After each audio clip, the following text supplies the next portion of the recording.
हूँ भगवान इच्छा बुझला कि भगवान इच्छा हूँ याद सबुठ बड़ जिन भगवान इच्छा प्रकाश करती जीव मान को स्वतंत्र भाव में सृष्टि करने कारण से पूर्व जन्मर कामना वासना को चरितार्थ कर तेणु से गोटे शरीर प्रदान करा बुझला तेणु भगवान एठी होते भगवान इच्छा हूँ सर्वोपरि सी इच्छा न कले किसी ना तेणु भगवान जितेबले ये सृष्टि करने को इच्छा प्रकाश करती से कौन हुए ना गोटे प्रकृति की मध्य सृष्टि करने को पड़े बा महत तत्व को सृष्टि करने से महत तत्व भितर 24 तत्व रही ये महत तत्व भितर पुणी आउ कौन रहा ना ता भितर महत ब्रह्म रहा महत ब्रह्म कहुए क्या जरायु को महत ब्रह्म बोली कहुए तो ये महत तत्व भितर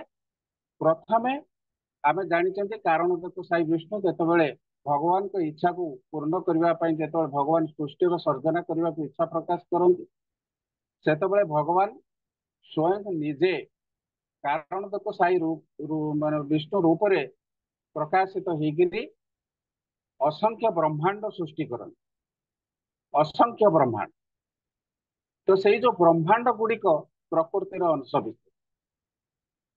एवं यही ब्रह्मांड भितर जीव मान को सृष्टि कर दायित्व क्या दिगला गर्भोदक साई विष्णु को दिगला से जीव मान को सृष्टि करेंगे एवं ताको क्षीरोदक साई विष्णु चेतन शक्ति प्रदान ये है सृष्टिर प्रक्रिया तो ये भाव में जीव मान को विभिन्न मान सृष्टि करा किंतु तत्वभित्तिक जिते आम देखती से आम जानती कौन ना ये जीव मैंने पूर्व जन्मर कामना वासना हेतु जो जो कामना मन पोषण कर कामना हिसाब से गोटे गोटे शरीर भगवान प्रदान कर बुझेगा तेणु ये माने जिते प्रकाशित हो न था अप्रकट अवस्था था से कहुए कौन से कहुए स्थूल प्रकृति स्थूल प्रकृति अप्रकट अवस्था थाए ता भितर जीव माने सब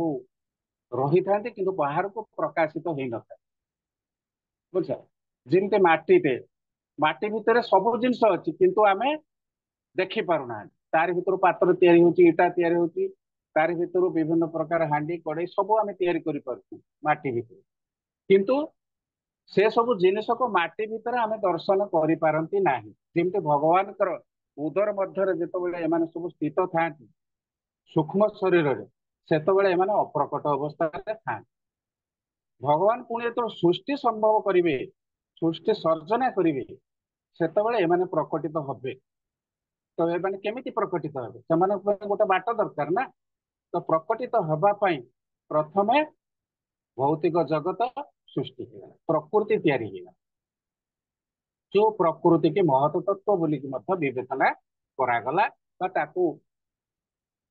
ब्रह्मण बोलिकी कह बुझेगा तेणु भगवान जिते इच्छा प्रकाश करेंगे सृष्टि करने से ये जो स्थूल प्रकृति से कॉन्शियस प्रकृति रूपांतरित कॉन्शियस प्रकृति अर्थात महत तत्व रूप में प्रकाशित होता है से महत तत्व भितर पुणी कौन हुए ना भगवान ता भितर बीज स्थापना करती बुझल तेणु भगवान को इच्छा बिना कौन सी जिन संभवपर नुह ताकू जदि इनडायरेक्टली आम देखा क्षेत्र एवं क्षेत्रज्ञर समन्वय बा परा प्रकृति अपरा प्रकृतिर समन्वय भगवान उच्चतर शक्ति एवं निकृष्ट शक्तिर समन्वय ही जीव जगतर सृष्टि हुई कारण जीव माने आपे आपे सृष्टि हो पारे ना जमती गोटे पुरुष एवं गोटे स्त्री मिलन कौन संतान टी सृष्टि हो पारे ठीक सेमती भाव में ये प्रकृति हूँ माँ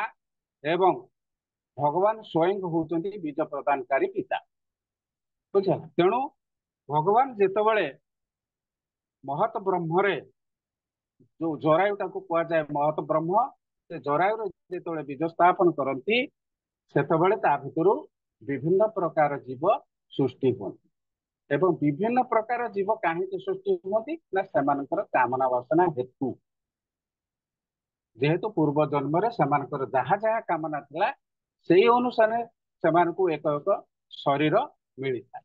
ତେଣୁ ଆମେ ବୁଝିବା ଦରକାର ଯେ ଭଗବାନଙ୍କର ବହିରଙ୍ଗା ଶକ୍ତି ହଉଛି ବା ନିକୃଷ୍ଟ ଶକ୍ତି ହେଲା ପ୍ରକୃତି ଏବଂ ଉଚ୍ଚତର ଶକ୍ତି ହେଲା ଭଗବାନଙ୍କର ଅନ୍ତରଙ୍ଗା ଶକ୍ତି। ବୁଝିଲେ? ତ ये दुईटा ଯାକ ଯେତେବେଳେ ପର୍ଯ୍ୟନ୍ତ ନ ମିଶିଛନ୍ତି ସେ ପର୍ଯ୍ୟନ୍ତ ଜୀବ ଜଗତ କେବେ ସୃଷ୍ଟି ହେଇପାରିବ ନାହିଁ। ଯେମିତି ଏଠି ଗୋଟେ ଉଦାହରଣ ମଧ୍ୟ ଆମକୁ ଦିଆହେଇଛି, ପ୍ରଭୁପାଦ ଦେଇଛନ୍ତି ଯେ ବିଛା ଚାଉଳ ଗଦାରେ ଅଣ୍ଡା ଦିଏ। ଯୋଉଠି ଚାଉଳ ଅଛି ସେଠି ବା ଆମର ସବୁ ଅମ୍ଭାର ଥାଏ, ଅମ୍ଭାର ଅମ୍ଭାର ଭିତରେ ଚାଉଳ ରଖିଥାନ୍ତି ଆମେ। ତ ସେ ଚାଉଳ ଭିତରୁ କଙ୍କଡା ବିଛା ଜନ୍ମ ନିଏ। ତ ସେ କଙ୍କଡା ବିଛା ଯେତେବେଳେ ଚାଉଳରୁ ଜନ୍ମ ନିଏ ଲୋକମାନେ ଭାବନ୍ତି କଣ ଚାଉଳ ହଉଛି କାରଣ, କାରଣ ଚାଉଳରୁ ସେ ଜନ୍ମ ଗ୍ରହଣ। କିନ୍ତୁ ପ୍ରକୃତ ପକ୍ଷରେ ସେ କଙ୍କଡା ବିଛା ପୂର୍ବରୁ ସେ ଚାଉଳ ଭିତରେ ହିଁ ଅଣ୍ଡା ପ୍ରଦାନ କରେ ଏବଂ ସେ ଅଣ୍ଡାରୁ ହିଁ ନୂଆ କଙ୍କଡା ବିଛା ମାନେ ସୃଷ୍ଟି ହୁଏ। ବୁଝିହେଲା? ତେଣୁ ଆମକୁ ସେଇଭଳିଆ ଲାଗେ ଯେ ପ୍ରକୃତିରୁ ଜୀବ ମାନେ ସବୁ ସୃଷ୍ଟି ହଉଛନ୍ତି, କିନ୍ତୁ ପ୍ରକୃତ ପକ୍ଷରେ ପ୍ରକୃତିରୁ କିଛି ଜୀବ ସୃଷ୍ଟି ହୁଅନ୍ତି ନାହିଁ। ପ୍ରକୃତି ଜଷ୍ଟ ଗୋଟେ ମାଧ୍ୟମ ବା ଗୋଟେ ମେସିନ, ବିଭିନ୍ନ ପ୍ରକାର ଜୀବ ଉତ୍ପାଦନକାରୀ ମେସିନ ସେଇଟା। ତେଣୁ ଏଠି ଭଗବାନଙ୍କ ଇଚ୍ଛା ବା ଭଗବାନଙ୍କ ଇଚ୍ଛା ବିନା କୌଣସି ଜୀବ ସୃଷ୍ଟି ହେଇପାରିବ ନାହିଁ। ବୁଝିହେଲା? ତେଣୁ ଏଠି ସେଇ କଥା ହିଁ କୁହାଯାଇଛି, ବାସ୍ତବରେ ମା ବିଛା ସେଟାରେ ଅଣ୍ଡା ଦେଇଥିଲା। ଠିକ ସେହିପରି ଭୌତିକ ପ୍ରକୃତି ଜୀବ ମାନଙ୍କର ଜନ୍ମର କାରଣ ନୁହେଁ, ପରମ ପୁରୁଷ ଭଗବାନ ସେଥିରେ ବୀଜ ସଞ୍ଚାର କରନ୍ତି ଏବଂ ଜୀବବୃନ୍ଦ ଭୂତ ପ୍ରକୃତିରୁ ଜନ୍ମ ହେଲା ପରି କେବଳ ଜଣା ପଡେ।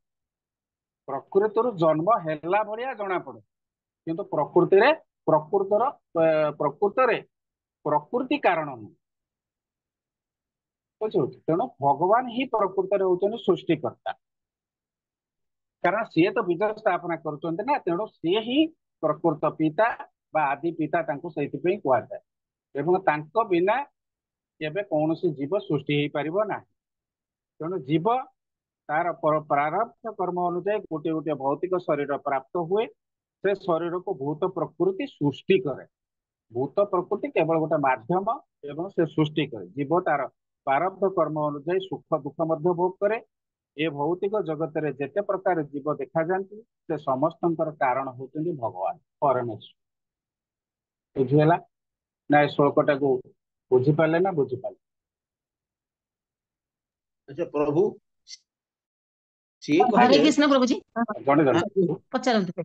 କୁହନ୍ତୁ କୁହନ୍ତୁ ମାତା ନାଇଁ, କୁହନ୍ତୁ ମାତା ମୁଁ କହିଲି କୁହନ୍ତୁ। ପ୍ରଭୁଜୀ, ଆଜ୍ଞା, ମୁଁ କହିଲି ଶରୀରରେ ଯୋଉ ଦିଟା ଅଛି ଆମର ଜାଣିଛେ, ସ୍ଥୂଳ ଶରୀର ସୂକ୍ଷ୍ମ ଶରୀର ଅଛି, ଯେମିତି ତ ଆପଣ ଏଲେ ବୁଝେଇ କହିଲେ। ଆଉ ଗୋଟେ କାରଣ ଶରୀର କଣ ସେଇଟା ଗୋଟେ? କାରଣ ଶରୀର ବିଷୟରେ ମୁଁ କହିପାରିବିନି କଣ କାରଣ ଶରୀର। ତିନିଟା ଅଛି। ସେ ପ୍ରଭୁଜୀ ଗୋଟେ, କାରଣ ଶରୀର ଯୋଉଟା ଆମର ମୁଁ ଗୋଟେ ଶୁଣିଥିଲି, ସେଟା ହଁ, ଯୋଉଟା ଆମେ ସ୍ୱପ୍ନ ଦେଖୁଛେ ସେଇଟା ଆମେ ଶରୀର ସେଇଟାକୁ ବୋଲି କହିଥିଲେ ଗୋଟେ ଥର। ମୁଁ କୋଉଠି ଲେକ୍ଚର ଗୋଟେ ଶୁଣିଥିଲି, ସେଟା ସ୍ୱପ୍ନ ଟା ମନେ ପଡୁଛି ଆମକୁ। ତିନିଟା କ୍ଲିୟର ଆକ୍ଚୁଆଲି ସେଟା ଆମେ ଆମେ ସମସ୍ତେ ମାତାଜୀ ଜାଣିଛେ, ଗୋଟେ ସ୍ଥୂଳ ଗୋଟେ ସୂକ୍ଷ୍ମ, ଆଉ ଗୋଟେ ବି କାରଣ ଶରୀର ଅଛି ତାର, ସେଟା ମୋର ମନେ ପଡୁନି କଣ ସେଇଟା। ଆଚ୍ଛା ମୁଁ ବୁଝିକି କହିବି ଆପଣଙ୍କୁ ପରବର୍ତ୍ତୀ ଆଜ୍ଞା କ୍ଲାସରେ। ଆଜ୍ଞା କହୁଛି, ହଁ ପ୍ରଭୁଜୀ ବୁଝିକି କହିବେ ଟିକେ। ଆଜ୍ଞା ହଁ ହଁ ନିଶ୍ଚୟ କହିବି। କାରଣ ଶରୀର ଆଜ୍ଞା, ଲେଖି ହଁ। ରଖୁଛି ତ କୁହନ୍ତୁ। ଆମେ ଯାତନା ଶରୀର ପ୍ରଭୁଜୀ ଆମେ ଜାଣୁଛେ, ଯୋଉମାନେ ଏଇ ଯୋଉ ସୁସାଇଡ ଇଏ ସିଏ ସବୁ କରନ୍ତି, ସେଗୁଡା ସବୁ ତାଙ୍କୁ ସବୁ ଯାତନା ଶରୀର ମିଳିଥାଏ, ମାନେ ଶରୀର ତ୍ୟାଗ କଲା ପରେ। ଆଉ ହୁଁ ସ୍ଥୂଳ ଜାଣିଛେ, ସୂକ୍ଷ୍ମ ଜାଣିଛେ, ସୂକ୍ଷ୍ମ ଟା ସୁଷୁପ୍ତି ଅବସ୍ଥାରେ, ଆମେ ଶୋଇବା ହୁଁ ଅବସ୍ଥାରେ ଆମେ କଣ ଜାଣୁଛେ କି ଏଟା ହଉଛି ହୁଁ ସୁଷୁପ୍ତି ଅବସ୍ଥା, ଆମେ ଜାଣୁଛେ। କିନ୍ତୁ ହଁ କାରଣ ଶରୀର ଗୋଟେ ଅଛି। ଥରେ ଥରେ ଅକ୍ଷୟ ହେରିବାକୁ କ୍ଲାସ ନଉଥିଲେ, ସେଟା କିନ୍ତୁ ମୋର ମନେ ପଡୁନି ଜମା। ଆଚ୍ଛା କାରଣ ଶରୀର ଆଜ୍ଞା ବୁଝିକି ଆପଣଙ୍କୁ କହିବି। ଆଜ୍ଞା ଆଜ୍ଞା ପ୍ରଭୁଜୀ। ଭାଗବତ ସବୁ କଣ କହୁଥିଲେ? ହରେ କୃଷ୍ଣ। ପ୍ରଭୁ ଏଇଠି ଯୋଉ ରହିଲା, ଏଇ ଯୋଉ ଆଜ୍ଞା ମମଜୋନି ମହଜୋନି, ମାନେ ହୁଁ ସିଏ କହିଲେ ଯୋଉ ମମଜୋନି ମହତ୍ ବ୍ରହ୍ମ, ମହତ ମାନେ ବ୍ରହ୍ମ। ସିଏ ମମ ମମଜୋନି ମହତ୍ ବ୍ରହ୍ମ, ମହତ ବ୍ରହ୍ମ ଆଜ୍ଞା। ମାନେ ସିଏ ମହତ୍ ବ୍ରହ୍ମ, ପୁଣି ସିଏ ପୁଣି ମାନେ ବୀର୍ଯ୍ୟ ପ୍ରଦାନ କରନ୍ତି, ବୀଜ ପ୍ରଦାନ କରନ୍ତି। ସିଏ ତ ସବୁ କିଛି, ସିଏ ତ ସବୁ କିଛି। ଏ ପ୍ରକୃତି କୋଉଠୁ ସୃଷ୍ଟି ହେଇଛି? ପ୍ରକୃତିର ସୃଷ୍ଟିକର୍ତ୍ତା ତ ସ୍ୱୟଂ ଭଗବାନ। ସେ ସେଇଥିପାଇଁ ଏଠି ମମ ବୋଲି ଲଗେଇଛନ୍ତି। ଆଜ୍ଞା ମମ ଯୋନି ମହତ ବ୍ରହ୍ମ। महत ब्रह्म जे महत तत्व से जीव जड़ प्रकृति की ही महत जोनि कुहाଯାଏ। ସେ ମହତ ବ୍ରହ୍ମ ସେଇଠୁ ଆସୁଛି, ପୁଣି ସେ ବୀଜ ମଧ୍ୟ ତାଙ୍କଠୁ ଆସୁଛି, ଉଭୟଟା ତାଙ୍କଠୁ ଆସୁଛି। ଭଗବାନଙ୍କ ଠାରୁ ସବୁ ଆପଣ ଚିନ୍ତା କରନ୍ତି ଯେ ଭୌତିକ ଜଗତରେ କଣ ଚିତ ଜଗତରେ କଣ ଯାହା ବି ଆମେ ଦେଖୁଛନ୍ତି ସବୁ ହଉଛି ଭଗବାନଙ୍କ ଦ୍ଵାରା ସୃଷ୍ଟି। ତେଣୁ ଏଠି ଏ ଯୋଉ ପ୍ରକୃତିଟା ଏ ପ୍ରକୃତି ତ ସ୍ୱୟଂ ଭଗବାନଙ୍କ ଦ୍ଵାରା ସୃଷ୍ଟି ହେଇଛି। ତେଣୁ ସେଥିପାଇଁ ସେ ମମ ଲଗେଇଲେ ମୋର ଯୋନି ଦ୍ଵାରା ବା ଜୀବ ମାନଙ୍କର ଜନ୍ମ ଦ୍ଵାରା ସେ ହଉଛି ମୋର ଯୋନି, ଅର୍ଥାତ ମୋର ଯୋନିର ସ୍ୱରୂପା ହଉଛନ୍ତି ମାୟା ଦେବୀ ମହତ ବା ଏ ଭୌତିକ ପ୍ରକୃତି ହେଲା। ଆଜ୍ଞା ହରେ କୃଷ୍ଣ ହରେ ପ୍ରଭୁଜୀ।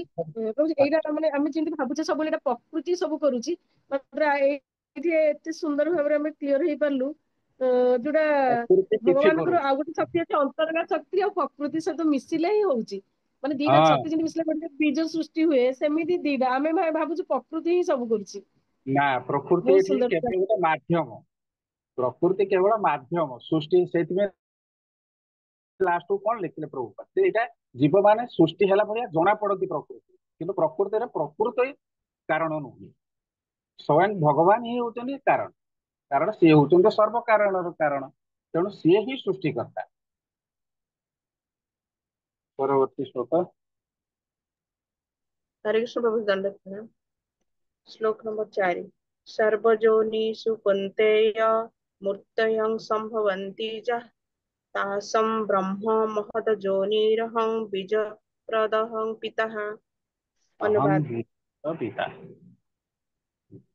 हे कुंती पुत्र, एकथा जानी रखिबा उचित जे ये भूत प्रकृतिरे समस्त प्रकार जीव जोनिरे जेउ सबु जीव जात हुअन्ति से समस्तंकर बीज प्रदानकारी पिता मु अटे। हरे कृष्ण प्रभु। हरे कृष्ण।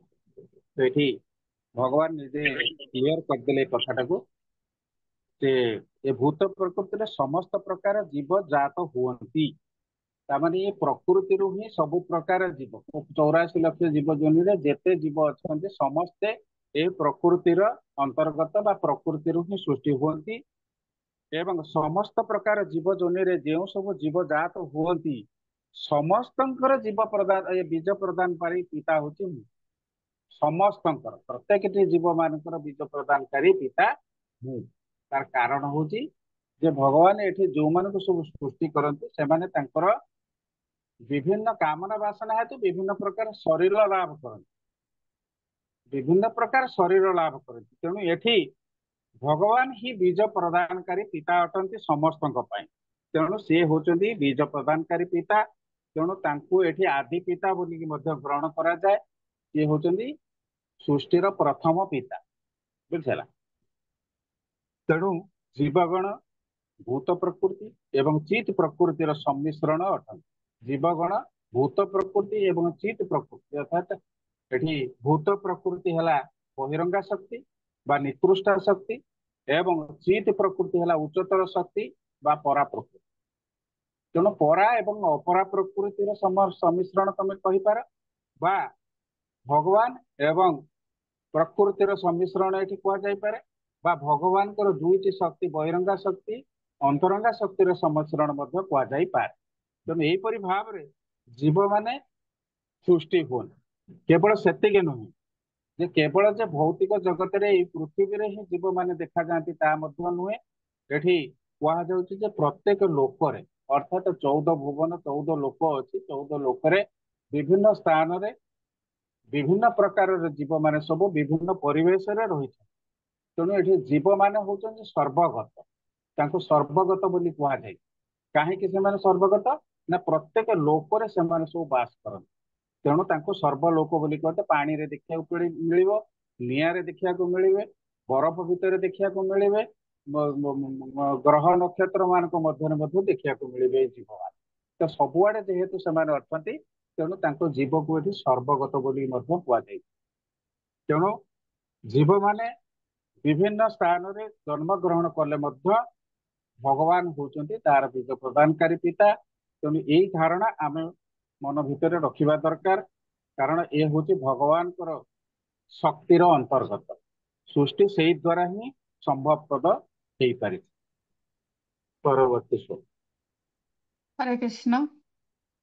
ପ୍ରଭୁଜୀ ଶ୍ଲୋକ ଯେମିତି 5। ଆମର ପଜିଟିଭ ଆଚ୍ଛା ନେଗେଟିଭ ତାର ହେଲେ ହିଁ କରେଣ୍ଟ ଆସୁଛି, ସେମିତି ହିଁ ଆମର ପ୍ରକୃତି ତା ସୃଷ୍ଟି ବାସ୍ ମଧ୍ୟ ବାସ୍ ଅଛି। ବାସ୍, ଏକଦମ ସୁନ୍ଦର ଉଦାହରଣ ଟେ ମାତାଜୀ ଦେଲେ। ଯେମିତି ପଜିଟିଭ ନେଗେଟିଭ, ଗୋଟେ ଇଲେକ୍ଟ୍ରିକ ବଲ୍ବ ଜଳିବ, ତ ଇଲେକ୍ଟ୍ରିକ ବଲ୍ବ ଟା ଜଳିବା ପାଇଁ ଆମର କରେଣ୍ଟ ତାର ଦେହରେ ରହିଛି, କିନ୍ତୁ ଯେତେ ମତେ ଦିଟାଙ୍କ ପଜିଟିଭ ନେଗେଟିଭ ସଂଯୋଗ ନ ହେଇଛି ସେ ପର୍ଯ୍ୟନ୍ତ ବଲ୍ବ ଟା ଜଳିବ ନାହିଁ। ଠିକ ସେମିତି ଭାବରେ ଭଗବାନଙ୍କର ଶକ୍ତି ହେଲା ପଜିଟିଭ ଏନର୍ଜି, ଆଉ ଭୌତିକ ଏନର୍ଜି ହେଲା ନେଗେଟିଭ ଏନର୍ଜି। ଏ ଦୁଇଟାଙ୍କର ସମ୍ମିଶ୍ରଣରେ ହିଁ ଜୀବ ମାନେ ସୃଷ୍ଟି ହଉଛି। ଆଚ୍ଛା ପ୍ରଭୁ ଶ୍ଲୋକ 5। ଏଇଠି ଆଚ୍ଛା ପ୍ରଭୁ ଏଠି ଯୋଉ କୁହାଗଲା ଯୋଉ ତାସାଙ୍ଗ ବ୍ରହ୍ମ, ଏଇ ଯୋଉ ବ୍ରହ୍ମଟା ଏଠି କଣ ଜୀବାତ୍ମା ବୁଝିବ ନା ପରମାତ୍ମାକୁ ବୁଝେଇବ? ଏଠି ଦେଖନ୍ତୁ, ଆମେ ବିଭିନ୍ନ ସ୍ଥାନରେ ବ୍ରହ୍ମ ୱାର୍ଡ ଟା ୟୁଜ କରାଏ। ଭୂତ ଆଜ୍ଞା ପ୍ରକୃତି କି ବି ବ୍ରହ୍ମନ କୁହାହଉଛି, ଜୀବ ମାନଙ୍କୁ ବି ଆଜ୍ଞା ବ୍ରହ୍ମନ କୁହାହଉଛି, ପରମାତ୍ମାକୁ ବି ମଧ୍ୟ ବ୍ରହ୍ମ କୁହାହଉଛି। ଆଜ୍ଞା। ବିଭିନ୍ନ ସ୍ଥାନରେ ବିଭିନ୍ନ ଜାଗାରେ ତାକୁ ଆମେ ବ୍ରହ୍ମ ବୋଲିକି ୟୁଜ କରୁଛନ୍ତି ୱାର୍ଡ, ବୁଝିଲା। ତାର ଏଇଠି କଣ ହବ, ତାସାଙ୍ଗ ବ୍ରହ୍ମ ମହତ୍ ଯୋନି, ଏଇ ଯୋଉ ବ୍ରହ୍ମ ଶବ୍ଦଟା ଏଇଠି କାହା ମାନେ କୋଉଠି ମହତ ତତ୍ଵ, ମହତ ଯୋନି ଅର୍ଥାତ ମହତ ତତ୍ଵକୁ ଏଠି ବ୍ରହ୍ମ ବୋଲି କୁହାହଉଛି। ଆଜ୍ଞା ହଁ, ମହତ ଆଜ୍ଞା ବ୍ରହ୍ମଟା, ମହତ ବ୍ରହ୍ମଟା ସେଇ ଯିଏ ହଉଛି ମହତ ତତ୍ଵ, ତାରି ଭିତରେ ଗୋଟେ ଅଂଶ ସ୍ୱରୂପ ହଉଛି ମହତ ବ୍ରହ୍ମ। ମହତ ହରେ ବ୍ରହ୍ମ ହଉଛି ଜରାୟୁକୁ, ମୁଁ ପ୍ରଥମ ଶ୍ଲୋକରେ କଣ କହିଲି, ଜରାୟୁଟା ହଉଛି ମହତ ବ୍ରହ୍ମ, ଏବଂ ସିଏ ହଉଛି ମହତ ତତ୍ଵର ଗୋଟେ ଅଂଶ ସ୍ୱରୂପ। ଯେମିତି ଶରୀର ଭିତରେ ଗୋଟେ ଅଂଶରେ ଜରାୟୁ ରହିଛି, ଜରାୟୁଟା ଯୋଉଠି ପୂର୍ଣ୍ଣ ଜୀବ ଶରୀର ନୁହେଁ, ସଞ୍ଚାରିତ ହଉଛି। ପୂର୍ଣ୍ଣ ଶରୀର ନୁହେଁ, ବୁଝିହେଲା। ତେଣୁ ଏ ଜରାୟୁ ହେଲା ଏ ଶରୀରର ଗୋଟେ ଅଂଶ ବିଶେଷ, ଅର୍ଥାତ ମହତ ତତ୍ଵର ଗୋଟେ ଅଂଶ ବିଶେଷ ହଉଛି ମହତ ବ୍ରହ୍ମ। ଆଉ ସେଇ ମହତ ବ୍ରହ୍ମରେ ହିଁ ଭଗବାନ ବୀଜ ପ୍ରଦାନ କରନ୍ତି। ହରେ କୃଷ୍ଣ ପ୍ରଭୁଜୀ, ଯୋଉ ଭୌତିକ ଶକ୍ତି ସମଗ୍ର ଭୌତିକ ଶକ୍ତି ଯୋଉ ସୃଷ୍ଟି କରନ୍ତି ଭଗବାନ, ଯୋଉ ଆମେ ଆଗରୁ ପଢୁଥିଲେ ମହାବିଷ୍ଣୁ, ଯୋଉ କାରଣ ସେ ବିଷ୍ଣୁ, ତାକୁ ମହତ ତତ୍ଵ କୁହାଯାଏ। ତାଙ୍କୁ କୁହାଯାଏନି, ତାଙ୍କୁ କୋଉଠି କୁହାଗଲା, ତାଙ୍କୁ କୁହାଯାଏନି ମହତ ତତ୍ଵ। ଆପଣଙ୍କର ମିଥ୍ୟା ଅହଙ୍କାର, ମୁଁ କହିଲିନି କି ମିଥ୍ୟା ଅହଙ୍କାରରୁ ମହତ ହଁ, ଆପଣ ତତ୍ଵ ସୃଷ୍ଟି, କହିଲେ। ଆଚ୍ଛା, ମିଥ୍ୟା ଅହଙ୍କାରରୁ ମହତ ତତ୍ଵ ସୃଷ୍ଟି, ତାପରେ ଯାଇକିରି ଭଗବାନ ତାଙ୍କର ଲୀଳା ଆରମ୍ଭ କଲେ। ଆଗ ମିଥ୍ୟା ଅହଙ୍କାରରୁ ସୃଷ୍ଟି ଆଗେ ମହତ ମିଥ୍ୟା ତତ୍ଵ। ଅହଙ୍କାର, ଆଜ୍ଞା ପ୍ରଥମ ହଉଛି ମିଥ୍ୟା ଅହଙ୍କାର, ହେଲା। ହଁ, ଆଜ୍ଞା। जो प्रकृति सृष्टि को भगवान, ଆଜ୍ଞା। प्रकृति भी तो भगवान का तो प्रकृति स्वयं भगवान ही सृष्टि करछन्ति, सेको ही विभिन्न नामकरण कराई। महत तत्व भी कुहाउची, ताकू महत ब्रह्म भी कुहाउची, खाली ब्रह्मन भी कुहाउची, ताको प्रधान भी बेले बेले कुहा जाए, बुझला। तेणु विभिन्न प्रकार नामकरण ताकू कराई। तो ये जो प्रकृति, जड़ प्रकृति, ये प्रकृतिटा भगवान को द्वारा सृष्टि हेछि, केवल ये भौतिक जगत रे जीव मान को सृष्टि करवानी, तामाने गोटे मेसिन से स्थापना कराई भगवान को, बुझला।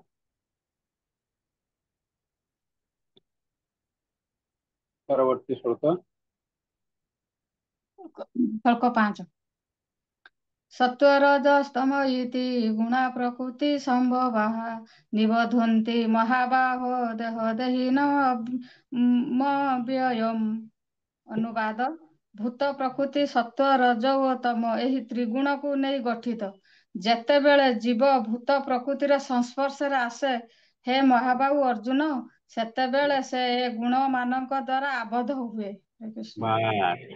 ତେଣୁ ବର୍ତ୍ତମାନ ଆମେ ଆଗରୁ ଶୁଣିବା ଜାଣିବାକୁ ପାଇଲେ କଣ, ଭୂତ ପ୍ରକୃତିର ଉପାଦାନ ହେଲେ ତିନୋଟି, ଗୋଟେ ହେଲା ସତ୍ୟ, ଗୋଟେ ରଜ, ଗୋଟେ ତମ ଗୁଣ। ତିନୋଟି ଗୁଣ ହଉଛି ଭଗବାନଙ୍କର ଭଗବାନଙ୍କ ଦ୍ଵାରା ସୃଷ୍ଟି ହେଇଛି। ଏ ତିନୋଟି ଗୁଣ ହଉଛି ଉପାଦାନ, ପ୍ରକୃତିର ଉପାଦାନ। ଆଉ ଜୀବ ଯେତେବେଳେ ଏ ଭୌତିକ ଜଗତରେ ପଦାର୍ପଣ କରେ, ଅର୍ଥାତ ଜନ୍ମ ଗ୍ରହଣ କରେ, ସେତେବେଳେ ଭୌତିକ ଜଗତର ନିୟମ କାନୁନକୁ ମାନିକି ଚଳିବା ତାର ହଉଛି କର୍ତ୍ତବ୍ୟ। ସେ ତାକୁ ଛାଡିକି କେବେ ରହିପାରିବ ନାହିଁ, କାରଣ ଭୌତିକ ଜଗତରେ ଯେତେବେଳେ ସୃଷ୍ଟି ହଉଛି, ତେଣୁ ଭୌତିକ ଜଗତର ନିୟମକୁ ମାନିବା ପାଇଁ ବାଧ୍ୟ। କାରଣ ଏ ଭୌତିକ ଜଗତ, ମୁଁ ପ୍ରଥମ ଯେତେବେଳେ ଆରମ୍ଭ କରି କହିଲି କଣ, ଏ ଭୌତିକ ଜଗତଟା ଗୋଟେ ଜେଲ ସଦୃଶ। ତେଣୁ ଏ ଜେଲର ସ୍ୱତନ୍ତ୍ର ନିୟମ କାନୁନ ଅଛି, ଏ ନିୟମ କାନୁନକୁ ମାନିବା ପାଇଁ ସବୁ କଏଦୀ ମାନେ ବାଧ୍ୟ। ତେଣୁ ଆମେ ଏଠି କଏଦୀ ସଦୃଶ ବଦ୍ଧ ଜୀବଗଣ ଏ ଭୌତିକ ଜଗତରେ ସବୁ ଅଛନ୍ତି। ତେଣୁ ଏ ଭୌତିକ ଜଗତର ସ୍ୱତନ୍ତ୍ର ନିୟମ କାନୁନ ଅଛି, ତାକୁ ମାନିକିରି ଚଳିବାକୁ ପଡିବ। ଏବଂ ସେ ଯୋଉ ଗୁଣ ଗୁଡିକ ଅଛି ସେ ଗୁଣ ଗୁଡିକର ପ୍ରଭାବ ଜୀବମାନଙ୍କ ଉପରେ ଦେଖିବାକୁ ମିଳେ। ଏବଂ ଯେତେବେଳେ ଭୌତିକ ଜଗତରେ କୌଣସି ଜୀବ ପଦାର୍ପଣ କରେ ସେତେବେଳେ ଏ ତିନି ଗୁଣର ତିନି ଗୁଣ ଦ୍ୱାରା ପ୍ରଭାବିତ ହେଇକି ସେ କର୍ମ କରେ। ଆଗକୁ ଆମେ ପଢିବା ସେ ଜିନିଷ ଗୁଡା ଆଗକୁ ସବୁ କ୍ଲିୟର ହବ। ପରବର୍ତ୍ତୀ ଶ୍ଲୋକ। हरे कृष्ण हरे प्रभु जी। कृष्ण। अच्छा। तत्र तत्र सत्वं निर्मलत्वात् प्रकाश प्रकाशक मनामयम सुख संगेन बध्नाति ज्ञान संगेन चानक। अनुवाद। हे अनघ, सत्वगुण अन्य गुण मानक अपेक्षा विशुद्धतर होइतिबा हेतु आलोकमय अटे एवं यह व्यक्ति को समस्त पाप कर्मर प्रतिक्रिया मुक्त कराए। जो माने ये सत्वगुण अवस्थान करते से माने ज्ञानानुशीलन करते किंतु से माने सुख संस्पर्श रे बद्ध होई पड़ते। हरे कृष्ण प्रभु जी। हरे कृष्ण। तो ଏଠି ଏ ଶ୍ଲୋକରେ ବୁଝା ହଉଛି ଗୁଣ ମାନଙ୍କର ସବୁ ଏ ବହିରେ ଏଥିରେ କଣ ଏହା ଲେଖା ହେଇଛି ଆବଦ୍ଧ ହୋଇ ପଡନ୍ତି କିନ୍ତୁ ସେମାନେ ସୁଖ ଜ୍ଞାନର ଆସକ୍ତିରେ ବା ବା ଧାରଣାରେ ଧାରଣାରେ ଆବଦ୍ଧ ହୋଇ ପଡନ୍ତି।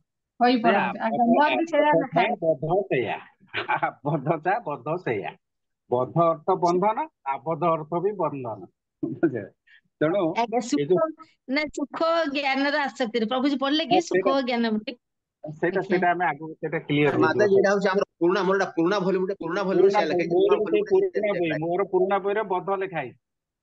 ଆଜ୍ଞା ପୁରୁଣା ବହିରେ ବଦ୍ଧ, ନୂଆ ବହିରେ ଅଲଗା ଲେଖା ହେଇଛି। ଆବଦ୍ଧ। ଆଉ ହଁ ପ୍ରଭୁଜୀ ସୁଖ ଜ୍ଞାନ ଆସକ୍ତି ଲେଖା ହେଇଛି ପୁରୁଣା ବହିରେ। ଲେଖା ହେଇଛି ଜ୍ଞାନାନୁଶୀଳନ କରନ୍ତି କିନ୍ତୁ ସେମାନେ ସୁଖ ସଂସ୍ପର୍ଶରେ ବଦ୍ଧ ହୋଇ ପଡନ୍ତି। ଖାଲି ଏଇଆ ଲେଖା ହେଇଛି। ଆଜ୍ଞା ଆମର ନୂଆ ବହିରେ ଲେଖା ହେଇଛି ସୁଖ ଜ୍ଞାନର ଆସକ୍ତିରେ ଆବଦ୍ଧ ହୋଇ ପଡନ୍ତି। ଆଜ୍ଞା ହଁ ହଁ ନାଇଁ ସୁଖ ସେମ୍ ଜିନିଷ ସଂସ୍ପର୍ଶରେ ତାପରେ କରାହେଇଛି। ବନ୍ଧନୀ ଭିତରେ ଅଛି ସୁଖ ଧାରଣାରେ। ବନ୍ଧନୀ ଭିତରେ ଦିଆ ହେଇଛି ସୁଖ ଧାରଣାରେ। ସୁଖ ହଁ ସଂସ୍ପର୍ଶରେ ହଁ ବନ୍ଧନୀ ଆଜ୍ଞା। ଭିତରେ ଅଛି ସୁଖ ଧାରଣାରେ। ଆଜ୍ଞା ଆଜ୍ଞା ପୁରୁଣା ପ୍ରଭୁଜୀ ହଁ। ପୁରୁଣା ପୁରୁଣା ବହି ଅନୁସାରେ ଅଛି। ହଁ ଏଠି ଭଗବାନ କହୁଛନ୍ତି ସତ୍ୟ ଗୁଣ ଅନ୍ୟ ଗୁଣ ମାନଙ୍କ ଅପେକ୍ଷା ବିଶୁଦ୍ଧତର ହୋଇଥିବା ହେତୁ ଆଲୋକମୟ ଅଟେ ଏବଂ ଏହା ବ୍ୟକ୍ତିକୁ ସମସ୍ତ ପାପ କର୍ମର ପ୍ରତିକ୍ରିୟାରୁ ମୁକ୍ତ କରାଏ। ତେଣୁ ସେଟା ହେଲା ସତ୍ୟ ଗୁଣ। ଅର୍ଥାତ୍ ସତ୍ୟ ଗୁଣରେ ଯେତେବେଳେ ଲୋକ ପ୍ରବେଶ କରେ ବା ସତ୍ୟ ଗୁଣର ଅଧିକାରୀ ହେଇଯାଏ ସେତେବେଳେ ତା ଭିତରେ ଦିବ୍ୟ ଜ୍ଞାନ ପ୍ରକାଶିତ। ଏବଂ ସିଏ ଠାକୁର ପୂଜା କତରୁ ଆରମ୍ଭ କରି ଶାସ୍ତ୍ର ପୁରାଣ ପଢିବା, ସତ୍ସଙ୍ଗ କରିବା, ଏ ସମସ୍ତ ଗୁଣ ତା ଭିତରେ ପ୍ରକାଶିତ ହୁଏ ଏବଂ ସେ ଏସବୁ ଗୁଣ ତା ଭିତରେ ଦେଖାଏ। ସେ ଏଇ ସବୁ କାର୍ଯ୍ୟ କରେ, ଅନ୍ୟ କୌଣସି କାର୍ଯ୍ୟରେ ତାର ମତି ଲାଗେ ନାହିଁ। ଆଉ ପର୍ଟିକୁଲାରଲି ଏ ଯୋଉ ଗୁଣ ସତ୍ୱ ଗୁଣ ବ୍ରାହ୍ମଣ ମାନଙ୍କ ପାଇଁ ପ୍ରଯୁଜ୍ୟ, କାରଣ ବ୍ରାହ୍ମଣ ମାନେ ହଉଛନ୍ତି ଏ ସୃଷ୍ଟିର ମୁଖ୍ୟ ଅଂଶ ସ୍ୱରୂପ, ଆଧାର ସ୍ୱରୂପ, ବ୍ରେନ ସଦୃଶ, କାରଣ ସେମାନେ ସବୁ ସତ୍ୱ ଗୁଣରେ ଅବସ୍ଥାନ କରିଥାନ୍ତି ଏବଂ ସେମାନଙ୍କ ପାଖରେ ସବୁ ଦିବ୍ୟ ଜ୍ଞାନ ପରିପୂର୍ଣ୍ଣତା ରୂପରେ ଥାଏ। ସେଟା ଥିଲା ଆଗ କାଳରେ, ଏବେ ସେ ଜିନିଷ ନାହିଁ। ତେଣୁ ସେ ଯୋଉ ସତ୍ୱ ଗୁଣ, ସେ ସତ୍ୱ ଗୁଣରେ ସେମାନେ ସବୁବେଳେ ସ୍ଥିତ ଥାନ୍ତି।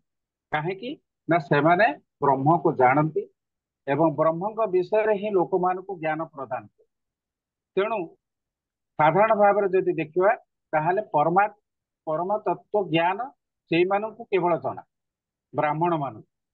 ଏବଂ ସେଥିପାଇଁ ଭଗବାନ ଶ୍ରୀକୃଷ୍ଣ ତାଙ୍କୁ ଉଚ୍ଚତର ଆସନ ଦେଇଥିଲେ ଏବଂ ଏମାନେ କିଭଳି ଭାବରେ ପରମାର୍ଥିକ ଉନ୍ନତି ନିମିତ୍ତ ଅନ୍ୟ ସବୁ ମାନେ ବର୍ଣ୍ଣର ଲୋକମାନଙ୍କୁ ସହାୟତା ପ୍ରଦାନ କରନ୍ତି, ସେଇ କଥା ଆଗରୁ ଆମେ ପଢି ସାରିଛୁ। ତେଣୁ ବ୍ରାହ୍ମଣ ମାନେ ପ୍ରକୃତରେ ହଉଛନ୍ତି ସତ୍ୱଗୁଣ। ଏବଂ ଏଠି ସେଇ କଥା ବର୍ଣ୍ଣନା କରାହଉଛି ଯେ ଆଲୋକମୟ ଅର୍ଥାତ୍ ସେମାନେ ଜ୍ଞାନ ବିତରଣ କରନ୍ତି ଯାହା ଦ୍ୱାରା କି ଅଜ୍ଞାନତାର ଉପକୁ ଅନ୍ଧକାର ସବୁ ଦୂର ହେଇଥାଏ।